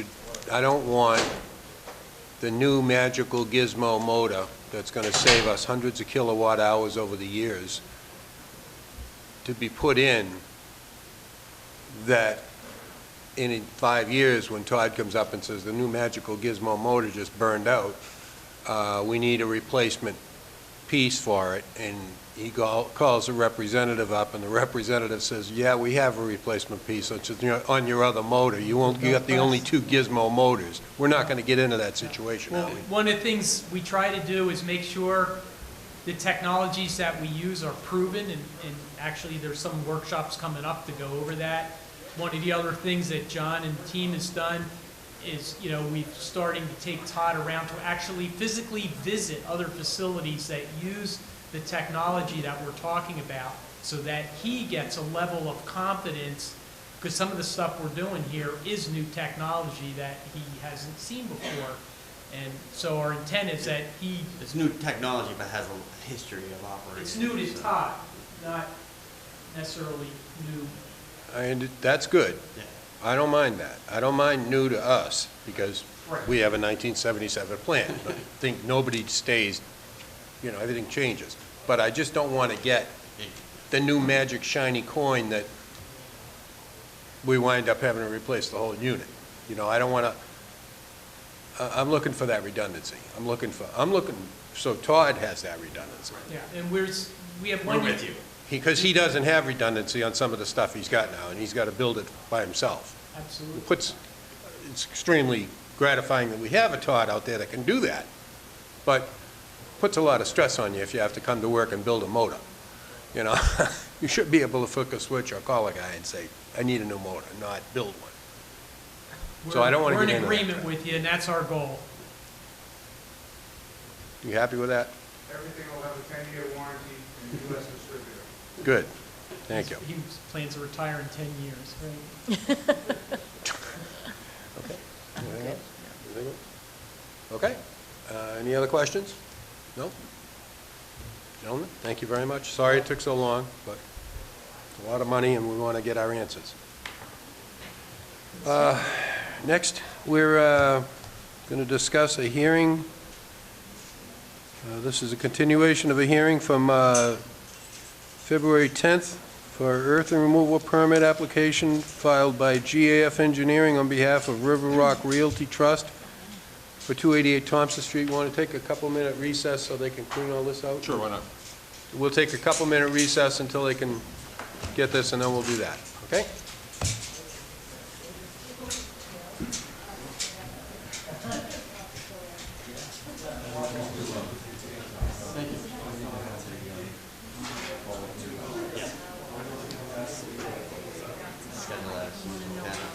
You want me to send out an email? I want to, I have no idea how we're going to be able to keep it online and Keep it upgrading going, I at know. the same time. And whoever the project supervisor is on site that has to do that, he's not getting paid enough. I'm just telling you that right now.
All right, we're back.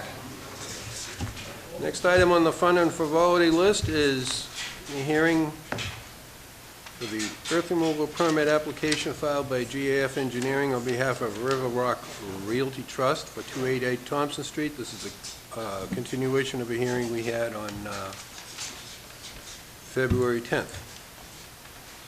And at that time, we asked that everybody get together, come up with a plan that would work.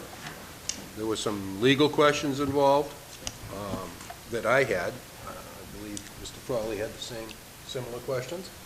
There were questions about the habitat of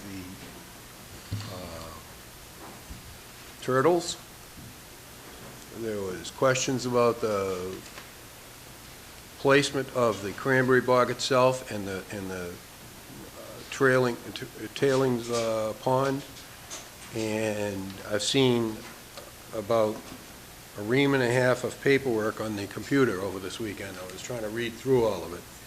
So, who wants to start with the discussion?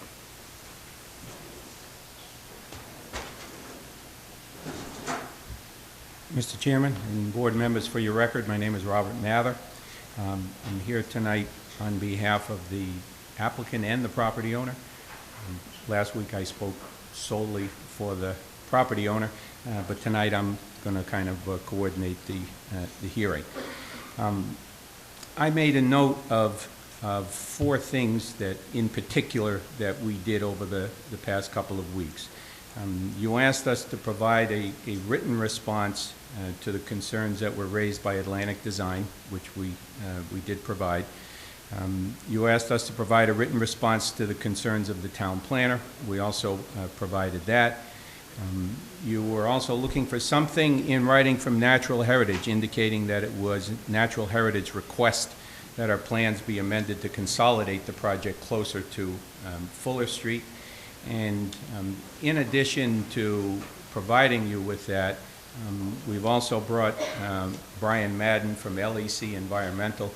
Brian is the person who was dealing with Natural Heritage for us, so we thought if there were any questions that needed to be answered, he could do so. And then there was the issue of the 100-foot buffer zone, which I know that town manager had some talks with the town council. I have also spoken with town council, so we're prepared to address that issue. With me tonight also is Bill Madden, not to be confused with Brian Madden. Bill is the engineer for GAF, who basically the project engineer. So Bill is here also in case anybody has any specific questions about the project. What I'd like to do first is to address the Natural Heritage issue. And I think the best way to do that is for me to ask Brian Madden from LEC to tell us how this project has transpired and how in the negotiations with Natural Heritage the project was at their direction to be pushed forward towards Fuller Street. Brian? There he is. Okay. Hi, Brian Madden from LEC Environmental Consultants, Wildlife Scientists. From the start of the project, when we first submitted Natural Heritage, which was actually a conceptual affordable housing project, as it evolved into the Cranberry Bog project, the requirement and the request by Natural Heritage was simply just to consolidate the work activities, effectively the non-habitat features post-construction being the Cranberry Bog and the reservoir, as close to Fuller Street as possible and abutting that residential development. And this layout reflects that project consolidation, which lends itself to providing a contiguous open space within the southeastern portion of the site that's contiguous with off-site undeveloped areas. And I think as what's been previously iterated as well, some of the perimeter side slopes around the bog and reservoir will be, once they're regraded, they will be restored to function as viable habitat for the turtle. And so for the long and short of it is, you know, the request was to consolidate the work to the greatest extent closer to Fuller Street, and I think this layout reflects that. So I guess I'll continue on, or any questions at the current juncture? Could I ask Brian a question? Because, Brian, as you pointed out, originally it was a housing project. Is it fair to say that Natural Heritage was pleased with the change, that it would provide more protection for the habitat, the change to the Cranberry Bog? Yeah, well, I previously said that the cranberry bog and the reservoir is viewed as non-habitat features. Certainly, a turtle can get into a cranberry bog and freely move out of it if it's not under active operation.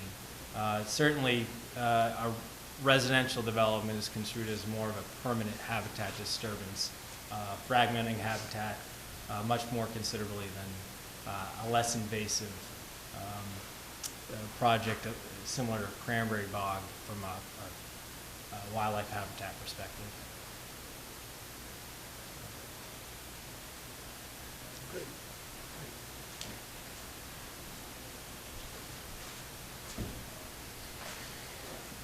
And in the packet that you received, there was a copy of some communication back and forth with Brian and the woman at Natural Heritage who's been handling this, Eve Schulter, I'm not sure I can pronounce her last name, Schulter at Natural Heritage, which she basically confirms that, you know, Brian's outline of the project was correct, and especially, again, with the emphasis on the consolidation of the project. Are there any questions or issues while we still have Brian here that would be more than glad to answer those with Natural Heritage? Well, I don't know if this pertains to while Brian's here or not, but you show me one map up there, one layout up there, but then I received this tonight. That's Ruth's suggestion. This is Ruth's That's suggestion. Ruth, we saw that. Ruth's suggestion is that the pond be flipped so that it's on the other side of the cranberry bog. Again, that would be contrary to Natural Heritage's idea of consolidating the project. And right now, you know, we would like to keep with the proposal as it's before the board. But I apologize for the confusion. That was definitely not a plan submitted by us. Okay. All right. Next. Okay, buffer zone. Next. What was unique about this project is what we were suggesting, that there be a buffer zone, but that it be on adjoining Form A lots. Now, Marcus, can you put, one thing that we didn't point out to you last time is that this project has a natural buffer. So if you look at this plan, and Marcus has a couple of smaller ones, as you can see, when you look at the plan here and look at that high point of the property, that is essentially right on the property line. So the cranberry bog is going to come after that high point.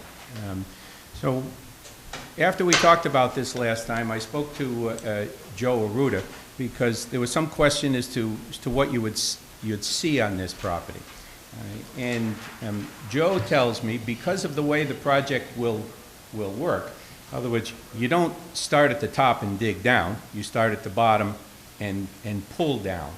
And as such, Joe assures me that there won't be any time during this construction project when you can see an excavator or you can see a pile of sand.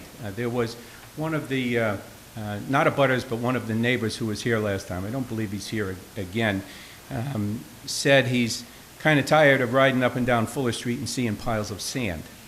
And that's not going to happen here because of the natural hill. So, and I'm not proposing this to say that we should have no buffer zone. I'm proposing this to say that we have a unique site here that has a natural buffer zone that will stay. Now, in regard to the buffer zone, I spoke to Attorney Murray, and I know that town manager did also. And, you know, he confirmed to me that the board, of course, there's no question that this board has the right to set reasonable regulations. We're absolutely along with that. he confirmed to me that the desire of a 100-foot buffer zone is a regulation. It's not a requirement. If it were a requirement, we would not be able, or this board would not be able to waive that. So it is a regulation. We also have determined that in the past, the Board of Selectmen has modified that considerably. We're aware of three or four permits, three in particular, right directly across the street.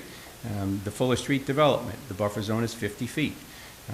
The Rocky Meadow Development Corp. And that was in 2009. The Rocky Meadow Development Corp. In 2006 is 25 feet. The Chop Chake project on Rocky Meadow is 50 feet. So historically, the board has many times waived that. We're willing to provide the buffer zone, and there is a change in our proposal, because the last time that we were going to propose this, the idea was that we would sell those lots, we would impose a restriction, a deeded restriction on the lots, so that the homeowners, when they bought it, were subject to that. We're going to offer a change on that. There's 3 lots in question that are affected by the buffer zone. Marcus, do we have the other plan that shows the 3 lots?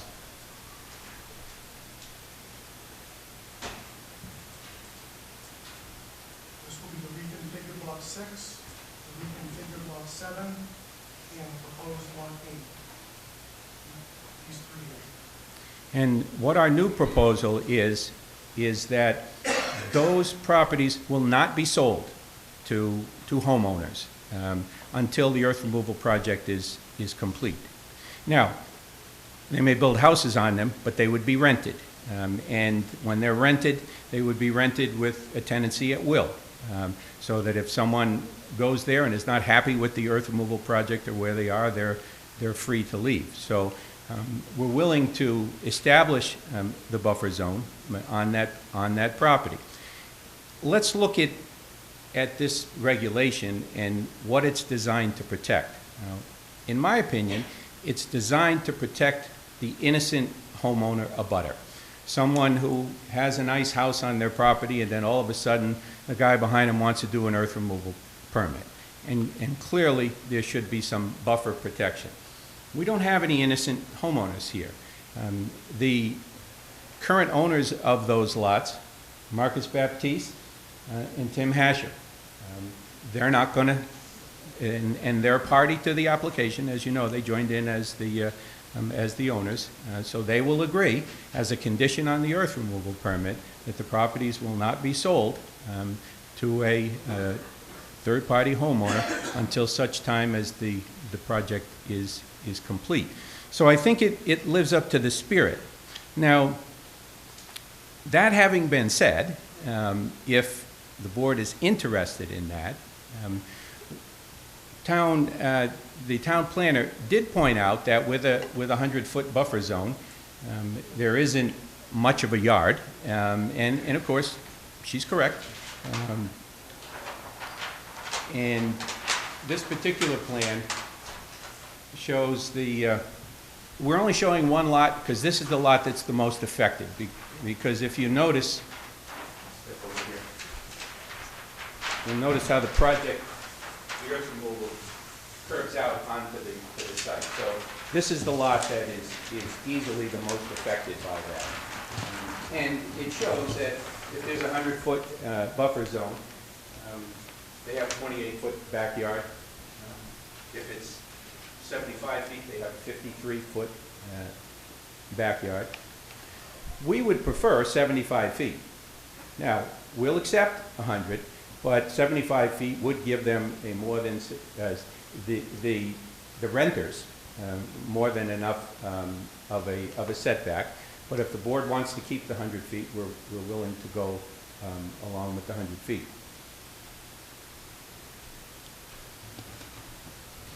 So, again, we have a unique site because in addition to the buffer zone, we have the natural buffer zone. I know the board was concerned about setting a bad precedent on it, and that's always always an issue. So let's look and see what does that mean, setting a precedent mean? Well, to me it means that if you have another situation, another earth removal permit request that has virtually exactly the same circumstances, now, and remember, look at ours. The circumstances would be that we're not talking about innocent abutters, we're talking about the applicant, the current property owners, who are willing to establish the buffer zone, who are willing to provide that they won't sell the lot, that has a natural buffer zone such as this. Go on to the other factors of the project. We have also a benefit of this project that there will be a natural heritage conservation restriction on this property. Because what that means is that achieves a purpose that it's difficult for this board to do. And what that is guarantee that there's going to be a cranberry bog there. One of the problems that we have, and I know it affected the property out on Stone Street, the earth was removed. There was full intentions of having a cranberry bog, but then it became economically unfeasible. So what do you do in that situation? Well, I don't know. I don't know what that property might eventually be used for. But what we do know here with a conservation restriction, it specifically says must be a cranberry bog. So we have that aspect of the project. We have a unique aspect that it's adjacent to another cranberry bog. That it's really an expansion of an existing cranberry bog, allowing the owner to grow some hybrid, more productive products with an additional water supply. We also have the unique aspect, if you remember, we talked about traffic. Well, one of the things that we're always concerned about on these projects is the traffic. Well, what's unique about this is Joe Arruda, who's doing the earth removal, currently, all of his trucks travel on Thompson Street. They travel from two sites he has in Middleborough, down Thompson Street to Route 44, and onto his site in Bridgewater. With this project, those same trucks, they're not going to be 40 more trucks a day. Those same 40 trucks, if it's the maximum, are going to be traveling on the highway. So what I'm getting at is I was talking about precedence. So precedence means if somebody comes along with those same circumstances, then maybe you should grant it. Well, I would offer that if somebody does come along with those exact same circumstances, there's nothing wrong in granting it because it is a very unique circumstance. I would offer the chances of there being the exact same circumstances are very slim. And as a result of that, you're not setting any precedent. If anything, the board has set a precedent in the past about lessening the buffer zone because most of the projects that we viewed had less than 100 feet. So I think that with our change in the proposal, that the ownership is not going to change. There's not going to be a homeowner living in that property until the project is completed. And I hope that addresses the board's concerns about the buffer zone. Do you have any questions or? Well, my concern, I can tell you my concern, my board members might have a different concern, but that does create precedent. Because we've taken a piece of property now where our other properties had defined property lines where the buffer zone was going to be determined. This one, the buffer zone is kind of fluid because there are no property lines because you own the whole piece of property. And now you've come up with this deal, which I call a smoke and mirrors deal of, well, we're going to put 3 houses there, but we're not going to sell them, we're going to rent them.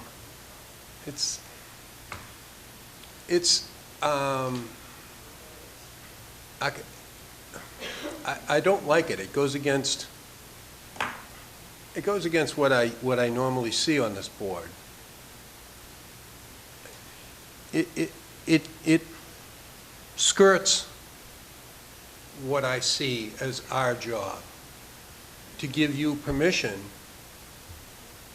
to put property up, to put houses up with no real defined property lines and move that buffer zone according to how it fits what you're doing. I don't like it. I don't like this whole thing at all. And all this is about is, that I can see, you're talking about a 3-acre cranberry bog that 750,000 yards of soil are going to be moved. That's a lot of dirt to move. That's a lot of dirt moving out of there to put 3 acres of cranberry bog, which you say is adjacent to the other bog, which it really isn't. It's near it. The other bog doesn't even work. It's out of service. It's been out of service for years. And so this is like, this looks like a little chess game that's going on, and I really, you know, I see a plan like this from our planning department. I see a plan like that from you people. I see a lot of different things happening. I don't want to say deceptive. I shouldn't say deceptive, but different things. And it doesn't make sense to me. And I think this is still all about 750,000 yards of Middleborough getting sold, so we can put in some cranberry bogs. Now, I'm going to let my other board members speak about this if they have any questions at this time, because I'm sure you'll have more to say. Yeah. Could I address specifically some of the things that you said? Because, first of all, I think the cranberry bog, there is an abandoned cranberry bog. That's not what we're talking about. Well, you mentioned a cranberry bog That's correct. Adjacent. That's right, right there. That's adjacent? Peter Beaton's cranberry bog. Mr. Beaton is here. Mr. Beaton is going to own this property. He's going to own both. So we're not talking about the abandoned cranberry bog. Okay. It is adjacent to that. And we're not talking about floating property lines, because one of the things that we will do and would expect it to be a contingency, that we have an existing Form A plan. But that Form A plan, if you remember, was in the earlier proposal, portions of the pond were going to be on the properties. By eliminating a lot, we've redesigned that. We're going to submit a new Form A plan that will create the property lines and will create the buffer zone. So it's not going to be floating. It's going to be definitely set out. You know, one of the things I think that I noticed last time, especially when Joe was up here, Joe was trying to make an attempt to be very honest with the board. We were talking about the time period, for example, how there was indication they should be limited to the 3 years. Joe stood up here and said, can't do the project in 3 years.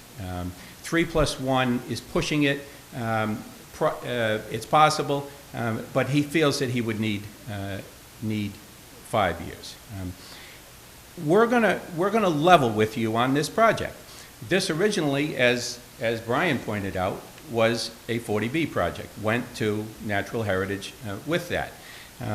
Because of the urging of Joe and the abutting cranberry owner, who felt that it would be a much better use of the property, not the 3 acres. Total lot is how big, Marcus?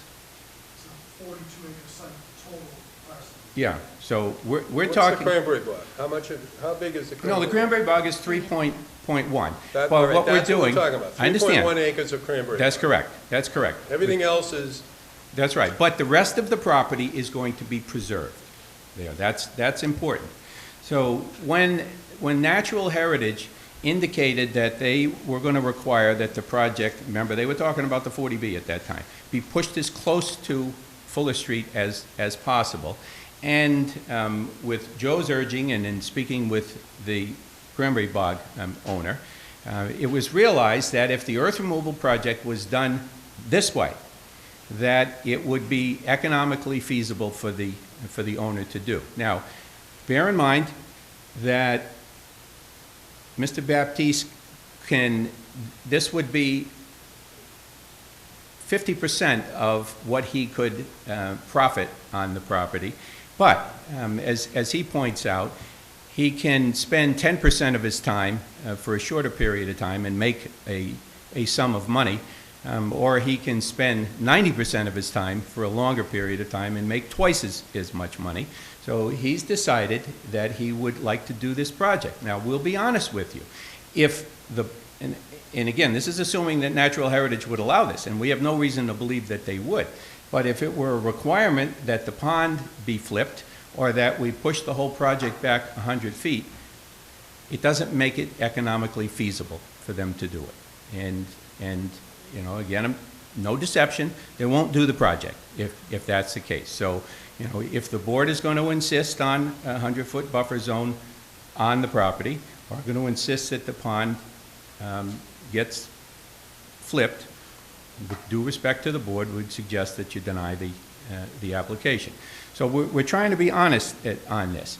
But we understand that there's a significant amount of earth that's going to come out of there. We understand that there's money to be made here.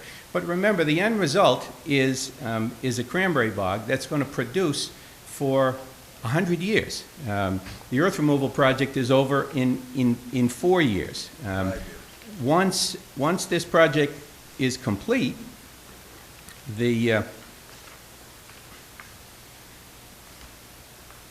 did some quick estimates on that Mr. Beaton is planning on planting new high-yield hybrid cranberries that will provide approximately 300 barrels per acre, possibly more, but he didn't want us to over-exaggerate on it. Again, depending upon the price of cranberries, which has fluctuated a lot, but over the years it has increased, using like an average of 10 years. And bearing in mind this is an ocean spray bog. The non-ocean spray bog people who have them are suffering because they can't get as much for their cranberries. But here, if we use a $60 in average, this is going to make $56,000 a year. We did some calculations on the earth removal project. The earth removal project is, you're correct, 750,000 cubic yards. Basically, the value of that earth in the ground is $1 a cubic yard. We saw something from the town planner that said $16. The reason we know it's $1 a yard, because, for example, go right across the street. Paul Redlin, a respected local contractor, is working on that project. The earth that he takes off of that property, that he brings to his shop, sitting there, unprocessed, you pick it up, is $3 to $4 a yard.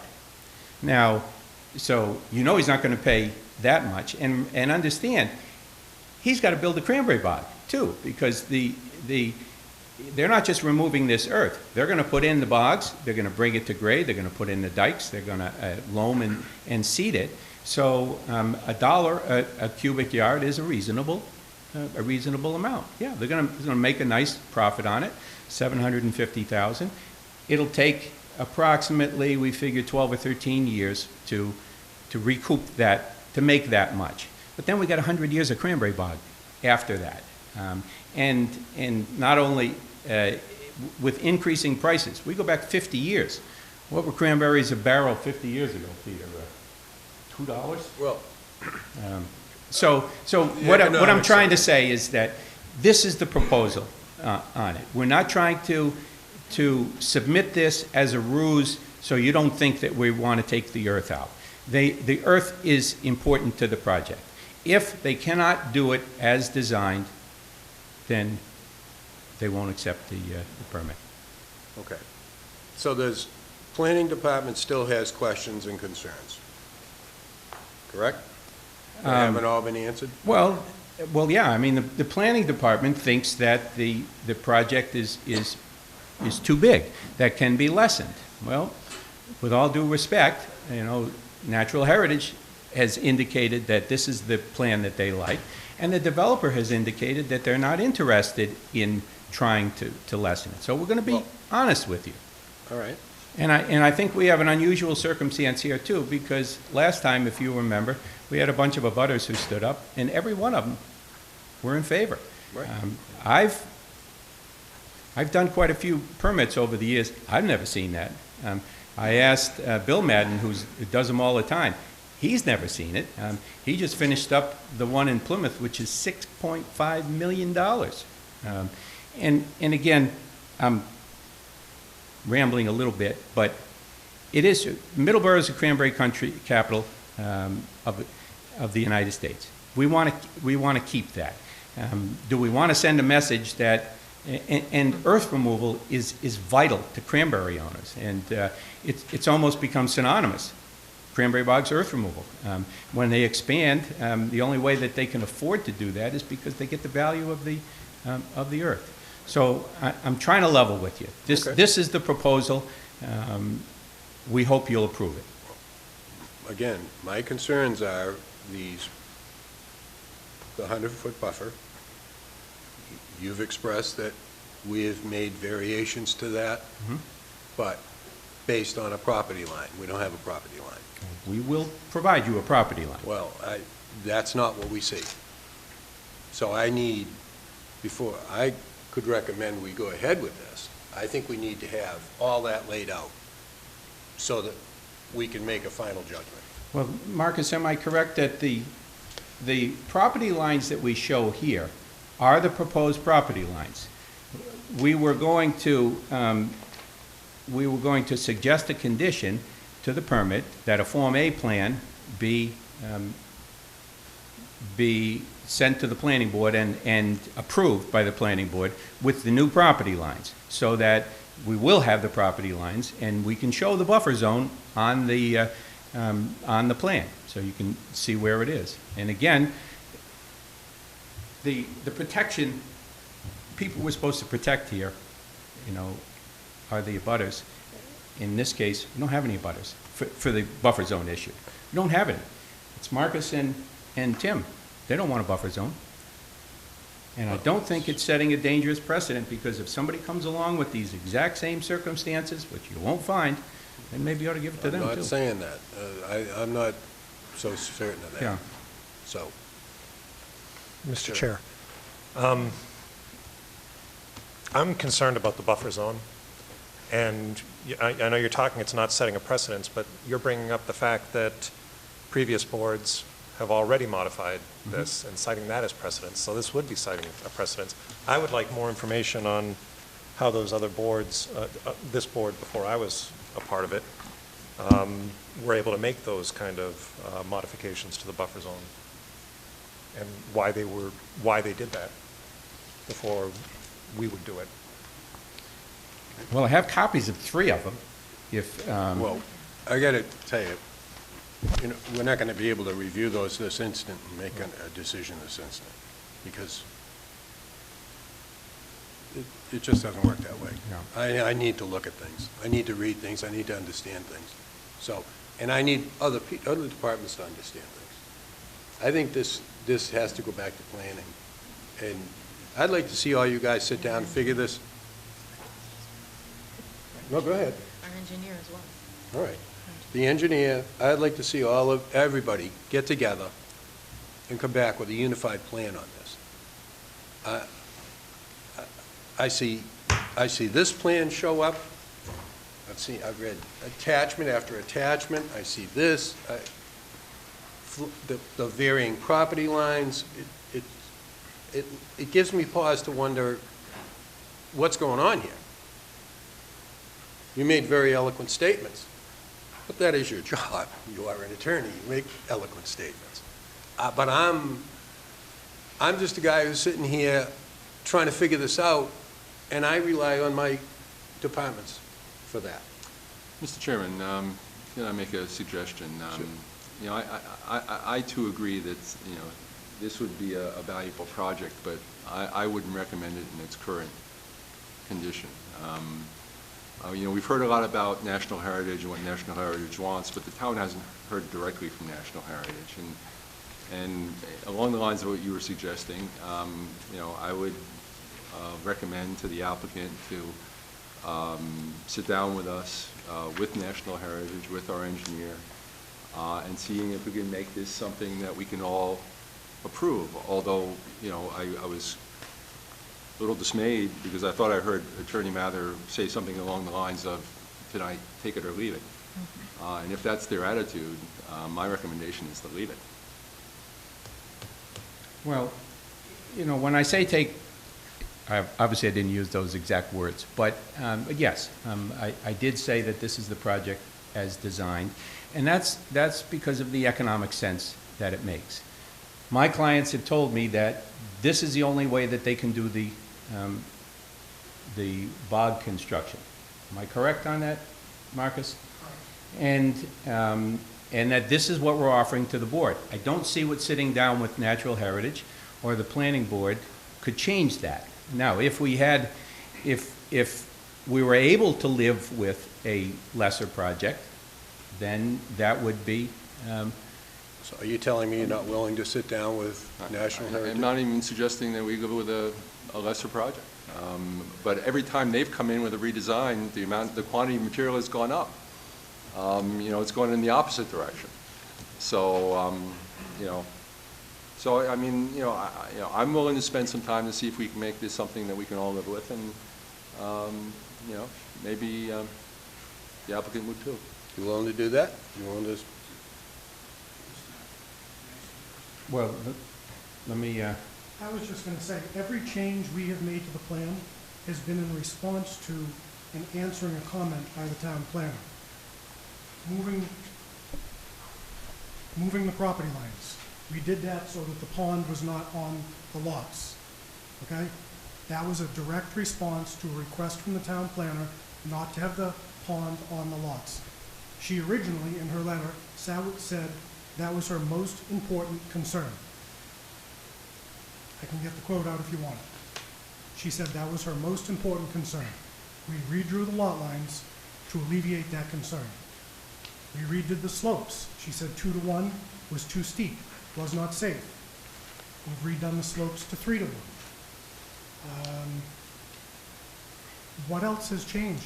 You're acting as if we're coming in with a drastically different plan. This is the original plan that was modified to answer specific concerns raised by the town planner. This plan accomplishes everything that she raised except moving this pond to the other side. Every other concern that she raised is answered with this plan. But the property lines aren't, and the buffer zone isn't.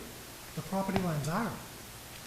No, it isn't. These, we have said numerous times, we will re-Form A these lots, as shown. As shown on the plan. Those are the property lines we're These- proposing. Yeah, Right these there. are the property lines. Yeah. And where's your 100-foot buffer then? This line here is the 100-foot buffer. It's inside the property line. Yes. Yeah, we are proposing that. There's no question about That it. goes against what we've done in the past. Um, In the past, any of our buffer zones have been outside the property line. I fully understand that, but Well, I don't. that's what the problem is. I understand that, but I also believe that you've never had a situation where the same property owner owns both.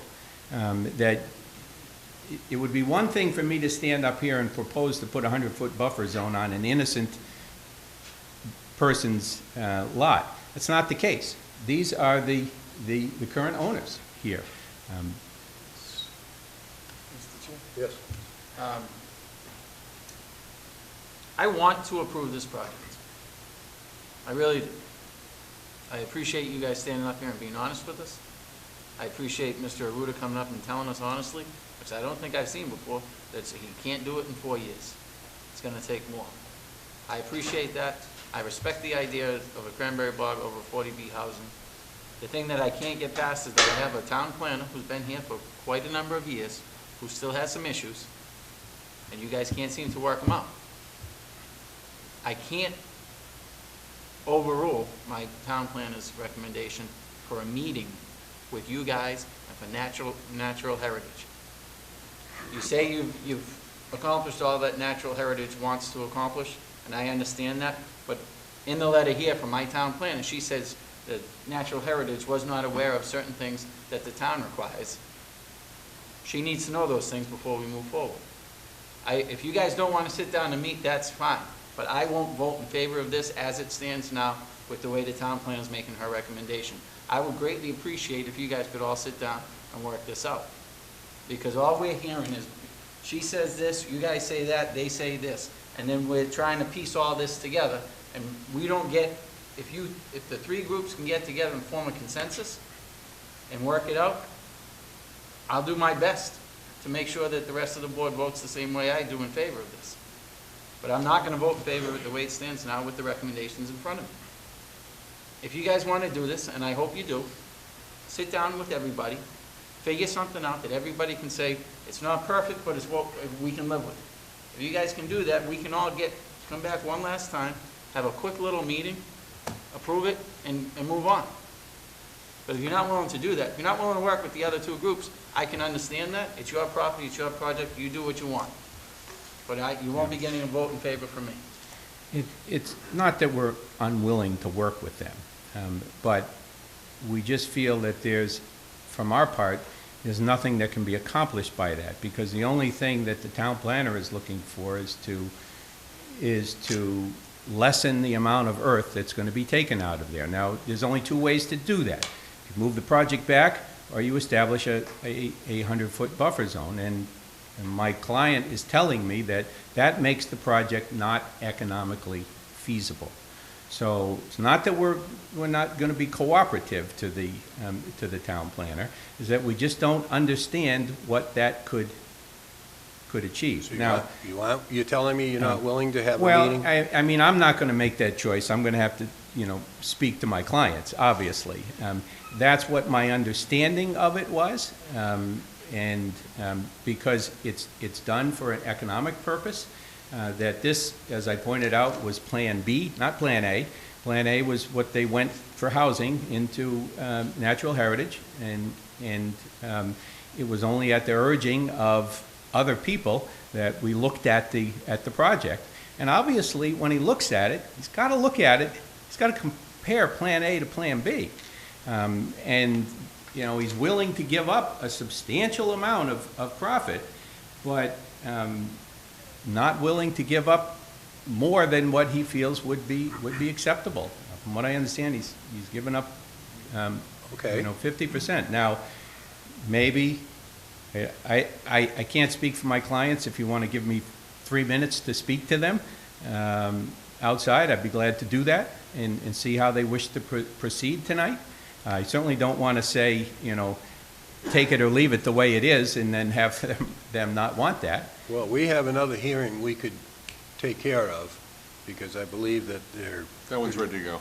They're squared away. You want to take a few minutes? Sure. Talk to your people, go out, talk to your people, we'll take care of the other hearing we got to do, and then you guys can come back in and give us your decision? We'll do that. Would you like to do that? Yes. Okay, then we will take a recess on this particular hearing, and we will continue we'll jump right into the next hearing. All right?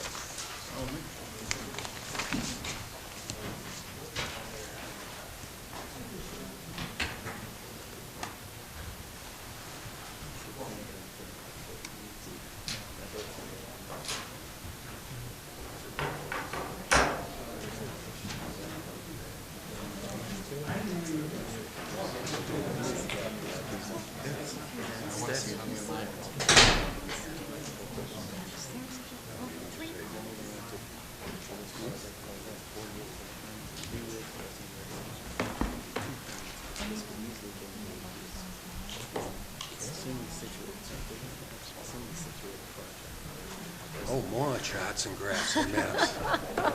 Never ending. Just tell me about it. Those are some questions. Yeah.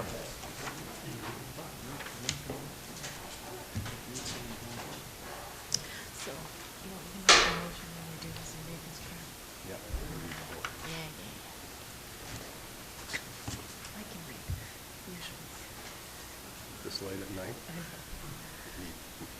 28-point type for me. Well, at this time, I'd like to continue the hearing. It's now 8:30. somewhere.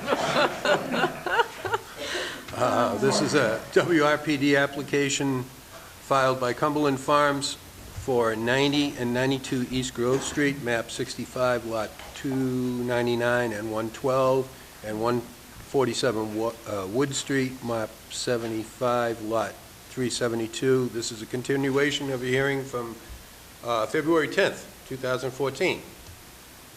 Sir. Good evening. My name is Doug Troyer. I represent Cumberland Farms. With me tonight is Gary McNaughton. Excuse me. Gary somebody. I know. I am tongue-tied. And also have Chris Tagmula from MHF Engineering, who's our engineer. Right here, I have some handouts for you all. Thanks.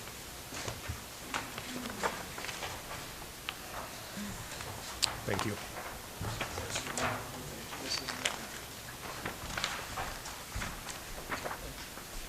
We were before the board on January 27th. Pretty much went over the entire design. There was a request to submit this to peer review, which we have done. MHF and Atlantic have had some significant discussions back and forth. I believe you have seen the peer review comments from both MHS and Atlantic. Won't go into details with those. We'll have Chris kind of outline some of the changes that have transpired since the last meeting and today. Another comment that we had at that time was in connection with an abutter, and this board asked us to take some serious consideration into an abutter who's off Wood Street. If I may, this abutter right here, the original plan that was before you showed no landscaping in this area at all. And in fact, there's a existing vegetation that was there, and we were under the impression that that was enough, but based on comments received from, as you can see, this is the original plan where there's no landscaping proposed. The abutters Shogans are represented by Michael O'Shaughnessy, who appeared at the last meeting and indicated they would like to see some landscaping added to that area. What we have agreed to do is add a 6-foot vinyl fence along the property line, as well as add maple trees in this area as well. We have reduced some of the arborvitaes in this area and have put in maple trees and to kind of go along with the look in this area that we thought would be a better look. I have talked with Mr. O'Shaughnessy. While his clients still oppose having the project go forward, they seem to be happy with the lengths that we've gone to add a fence pursuant to request, as well as add some landscaping in that area. Another thing that they have requested is that there are some trees in this existing area that they may want to have removed, and we have agreed that when we do the demo work that they can come out and tag those trees in this area that are shrubbery that they think that we weren't initially going to remove, but we are willing to remove those trees as well. But that would be something that we will do during the demo work when we're out there. In connection with another issue that was raised, National Heritage. We have contacted subsequent to that meeting on January 27th, National Heritage. That first item in your package is email correspondence between me and Emily Holt of National Heritage. I provided to her the plans and the relevant information that they requested. It was Cumberland Farms' position that pursuant to the CMRs and due to the fact that Cumberland Farms is proposing the construction of a new stormwater management system in that area, that we were exempt. This email correspondence back from Ms. Holt indicates that after reviewing our submitted plans, they have determined that our project is exempt. I asked her in another email, as you will see, whether or not any additional written determination would be forthcoming. She indicates that she believes her email response should be sufficient, but if I need anything additional, please let her know. I will leave that to this board to let me know if you want something more formal from letterhead from them or if this email will suffice. But we did contact National Heritage, and they did agree with my argument that we are exempt. So I'll leave it to the board to determine if this suffices or if you need additional information. Any objection, Charlie, on that? No, I think that's fine. That's fine. Board? Board members? Okay. The other item that I want to bring to attention is a typo in my original. I mentioned this at the first hearing. I had a typo in my original submission concerning hours. The original, the property across the street is 24 hours. I wanted to make sure that it was clear that we're looking for a 24-hour store here as well. It was my mistake. It was a typographical error in my submission. I want to make it clear and remind the board of that mistake on my part. We are looking for a 24-hour store.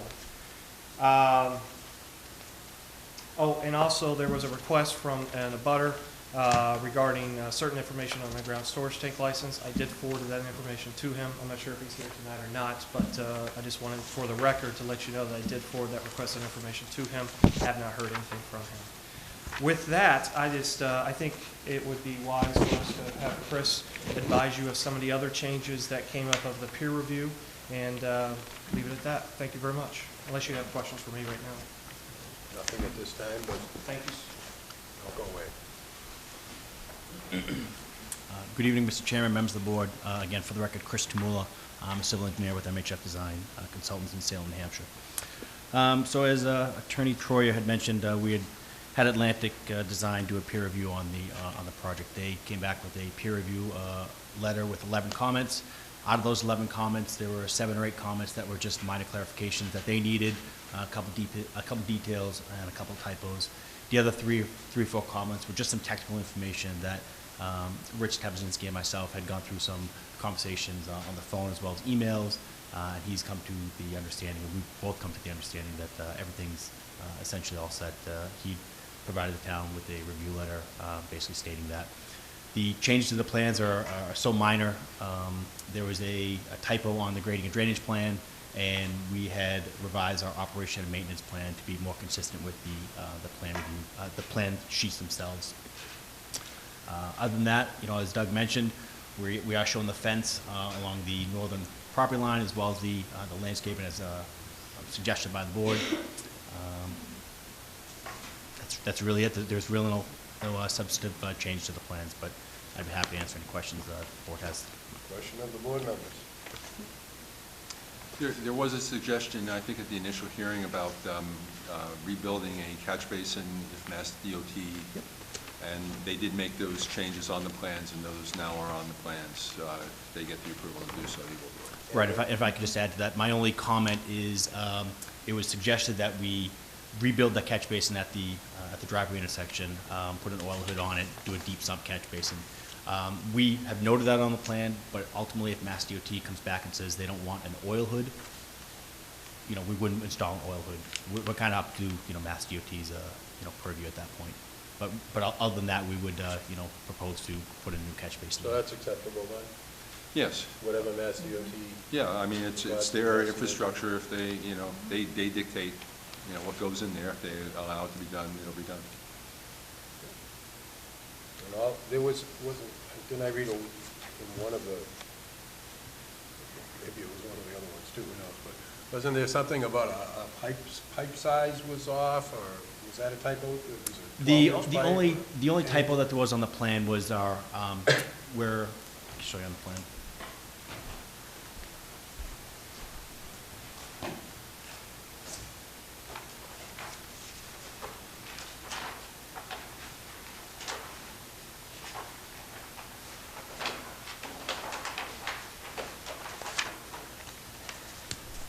So this is our grading and drainage plan. We're proposing an underground pipe and stone infiltration system. This will collect roof runoff from the convenience store and recharge groundwater. We have an outlet control structure here, which what it does is it stores the water in the basin to provide the maximum amount of recharge as possible. And the invert elevation of that was incorrect. It was a typo. Okay. The comment with regards to pipe sizes, those are more of the technical questions that Atlantic had, whether the system downstream could handle it, and we provide all the backup information. Okay, very good, thank you. But again, the key part here is that their system is going to tie into the state system, and the state's got to give them an approval. They've discussed it with the state, but we're going to make the permit contingent upon getting that approval, otherwise the whole thing doesn't work. All right. And the other contingency will be, if Mass DOT dictates changes to your design, that you have to come back here and get that approved. Duly noted. Any other questions about board members for this fine gentleman? No? Okay. Thank you. Just for clarification, Mass DOT, significant changes, minor changes, any changes? if Mass DOT suggests any changes, you're looking for us to come back, that's fine. I just want to make sure I'm clear on that. Thank you. Because otherwise, I don't know how we define it. Yeah, how do you determine minor significant? Yeah, No, not a problem. Not a problem. Just want to be clear. Is that it? That is all we have. Unless you have any questions, I did have Barry here just in case there was some more traffic questions, just to be safe.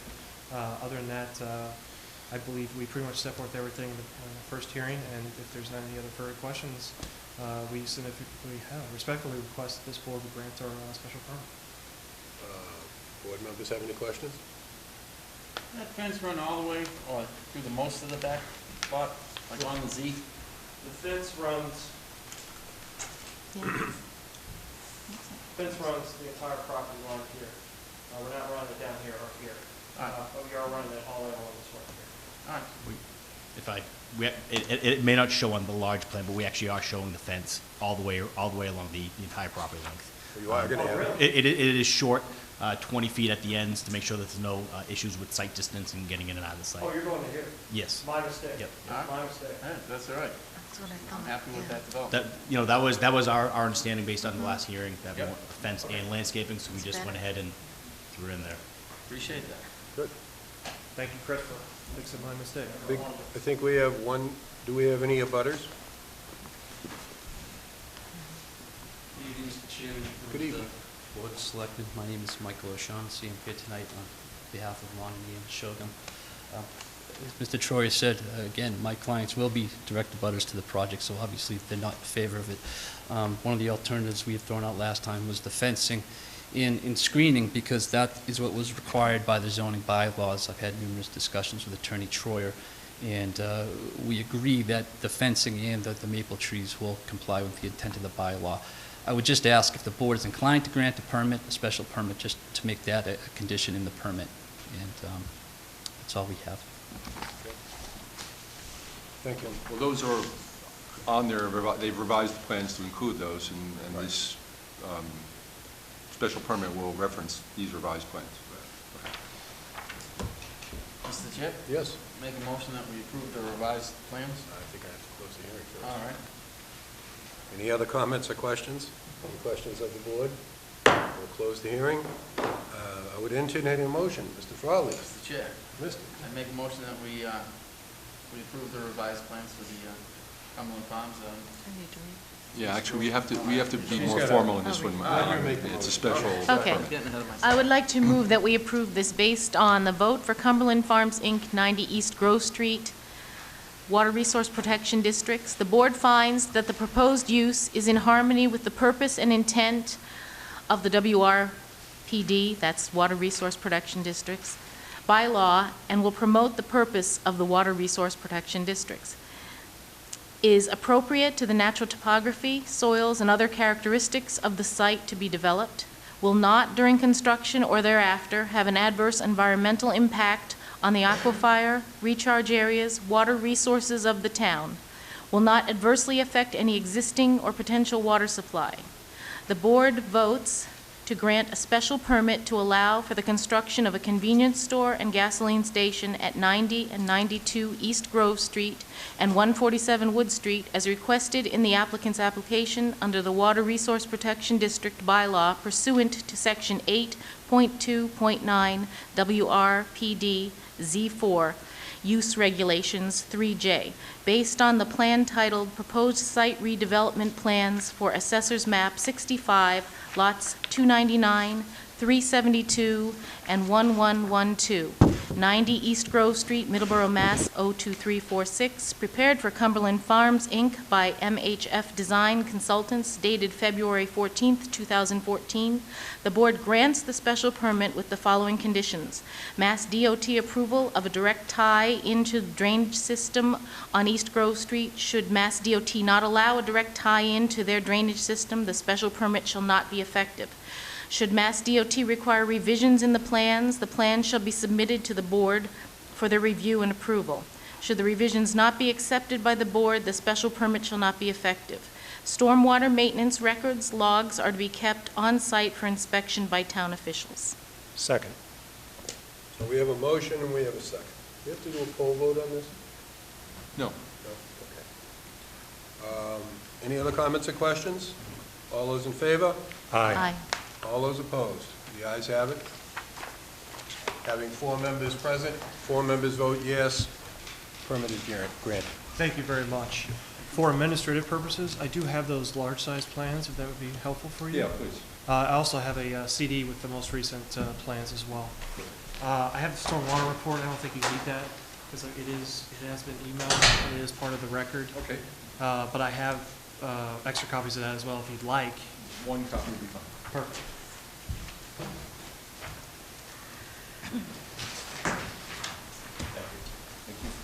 Thank you very much, gentlemen.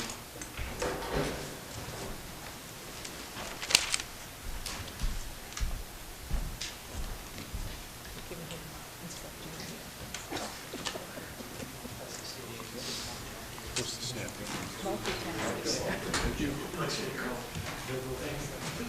Thank you very much.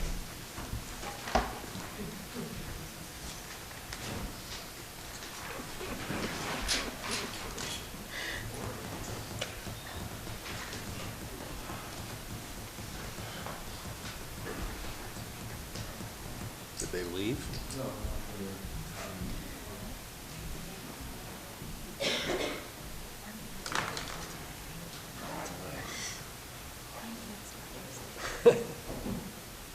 Yeah, you think? Yeah, just a little.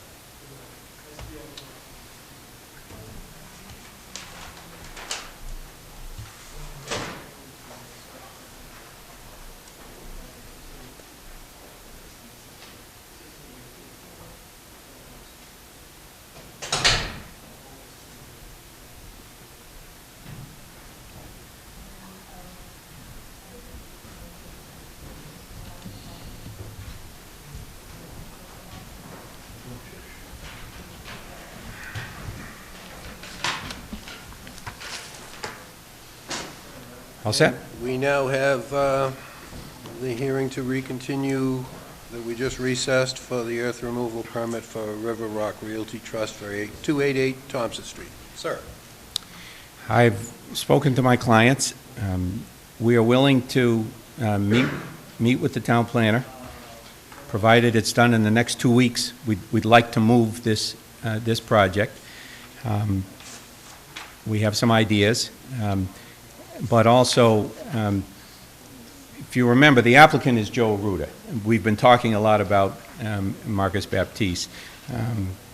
Joe would like to be heard, and I believe that there are some abutters who might want to be heard. But yes, we would ask you to continue it 2 weeks and allow us the time to meet with the town planner and see if we can work out our issues. March 10th. Joe? Board of Selectmen, Joseph Arruda. I want to make it clear. I think some of the way the beginning of this meeting started going, this plan, this application, is not about the earth. The earth part of this plan is how I can do this plan. I run a business. I've been doing it for 20 years, and I think you know my history. I brought this to the table.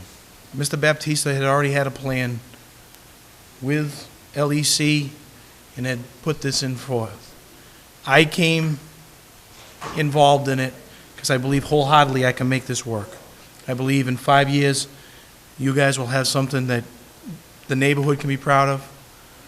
And I think everybody agrees with that. I agree with what the town planner is saying. I was unsuccessful in reaching her. She had training one day. I've had, we tried. I've left a few messages. I called. I would love to talk to her. Because with the perception that she has right now of what that is, it does seem that it was, with those numbers, it seemed like it was very lopsided. But I can show her. I went around and I took local distributors, and I'll show her the numbers, and I'll work with her. The contour of that piece of property, if I could get her to go with me, maybe I could get the town manager to go with us. It's hard to visualize on a piece of paper, but when that pond is moved back or that buffer zone's moved back, the hill's climbing. So when the project would be finished with it being proposed like that, it's not going to be a nice backyard. It's not going to be a nice buffer zone. It's going to be a straight up hill the way it currently stands. I thought overall we could put more into the project by helping. There is a neighbor that owns a bed and breakfast, that there's a pump that's right next to her bed and breakfast. Every bite of the material coming out of there is being put towards the project. It's not being put in Mr. Baptiste's pocket, it's not being put in my pocket, it's being put in the project, and I'll prove that to her, and I know she's a very educated woman, and we can talk to her, and I can go through all the things, and if she doesn't agree at that time, I will respectfully come to the board and tell you that I've tried everything. I don't think the piece of property should be decided on in a quick meeting, and you give a denial or an acceptance, and it not be proven to everybody that my intentions are good. My intentions, when I'm done with this project, is something that this board will be proud of, the neighbors will be happy with, Mr. Beaton will be able to provide for his family. I provide for my family. Half my workforce lives in the town of Middleborough. They provide for their family by this material. It's worked for 20 years for me. I do what I say I'm going to do. I do it to the best of my ability. I will make this board, I will talk to your town planner. If I cannot come to a reasonable agreement, the number is the contours. It's not the number of the dirt. It's the number that works to make this project work.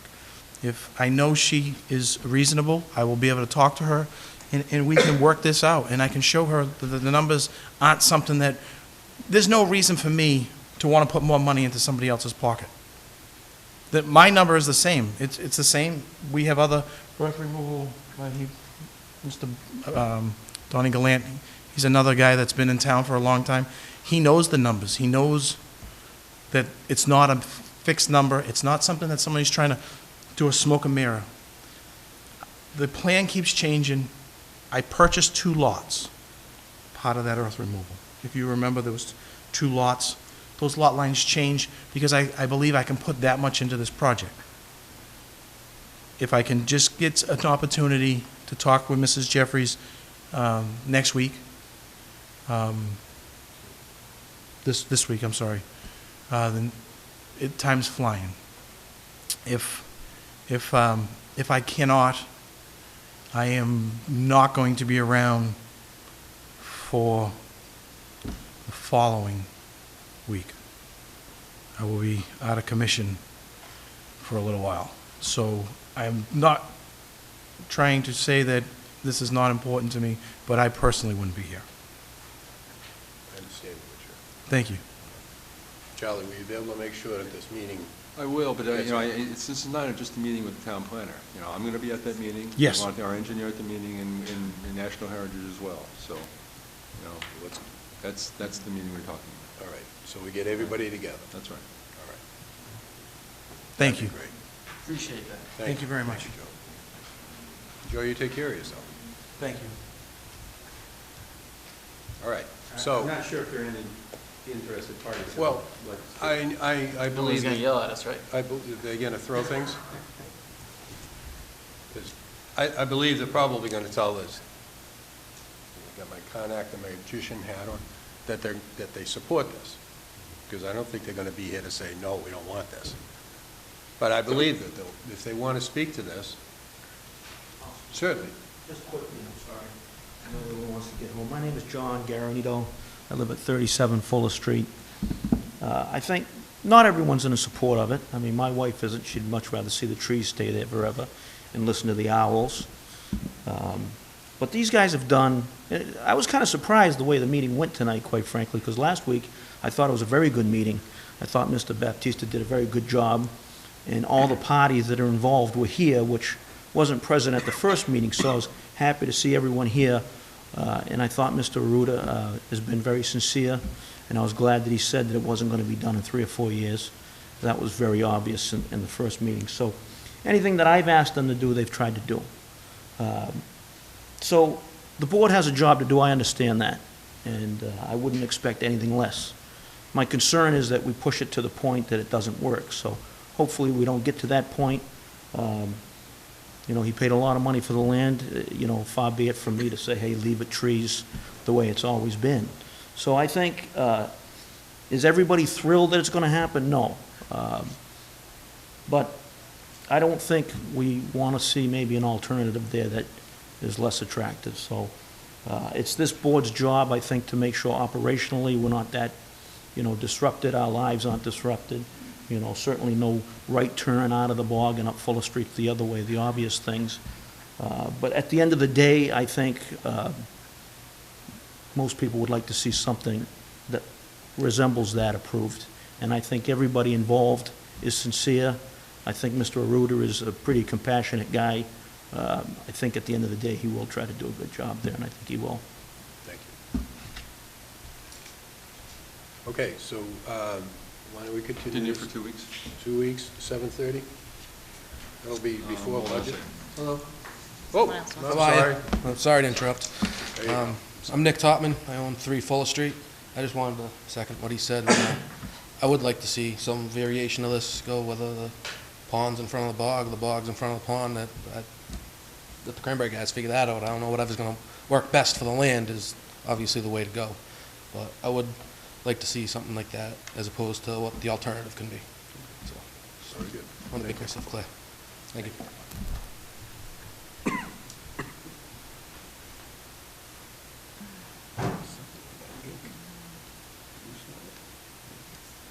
Yes, go ahead. I'm sorry.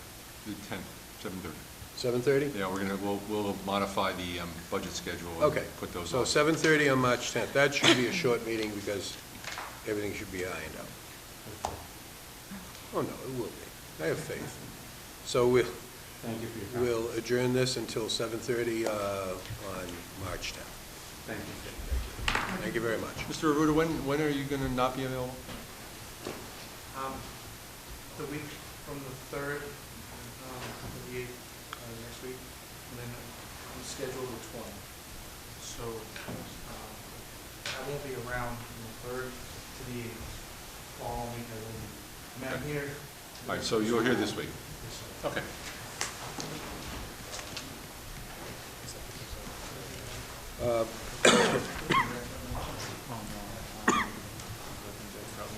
I know, it smells. There's something in the book. It's the blue stuff. Blue stuff? Yes. I smell it. Correspondence? Mr. Knowlton? Yes. Item number 6, the snow totals. And we got a nice accounting of our snow and ice expenditures. I think our town manager was able to say, oh, the good old days back of 2012 when we didn't have a huge amount of snowfall. But I'd just like everyone to know that 2014, our snowfall as of, this was last week, here in town was 57.5 inches. We haven't seen, you know, last year we had 63 inches, but then it's been a while. 2011 was 80, 2010 was only 42, 65 inches in 2009, and 51 inches in 2008. So snow's expensive to move. And as part of that, it's also a part of your manager's report was the cost of the snow removal at the schools. 15,000 roughly, which is, you know, it's expensive every time it snows. It costs us money. So it's interesting seeing that. I also wanted to comment on number 11, which was a first-time homebuyers seminar on March 6, 13, and 20 at the Plymouth Town Hall in Lincoln Street in Plymouth, Mass.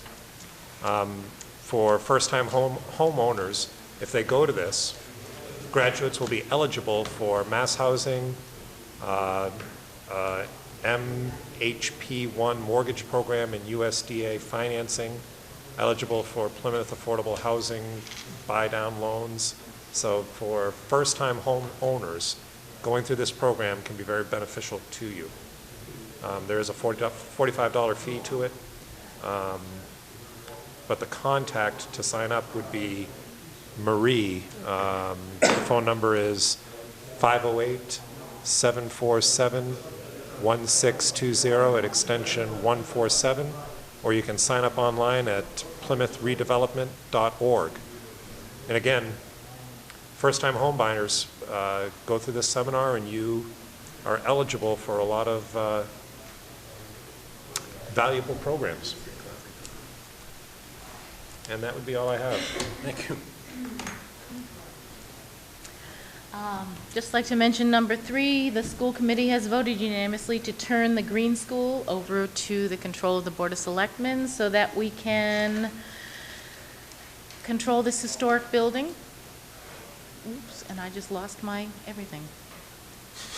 Okay. And then I wanted to note number 7, good thing I memorized it.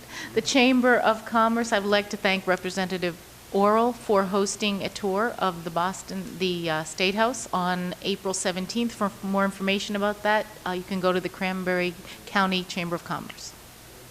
Thank you. Mr. Foley? Yes. Item number 1, Ms. Page, I will look into it for you, I promise. And number 9, the Taunton River Watershed Alliance has posted their 2014 water monitoring training, which you have to find.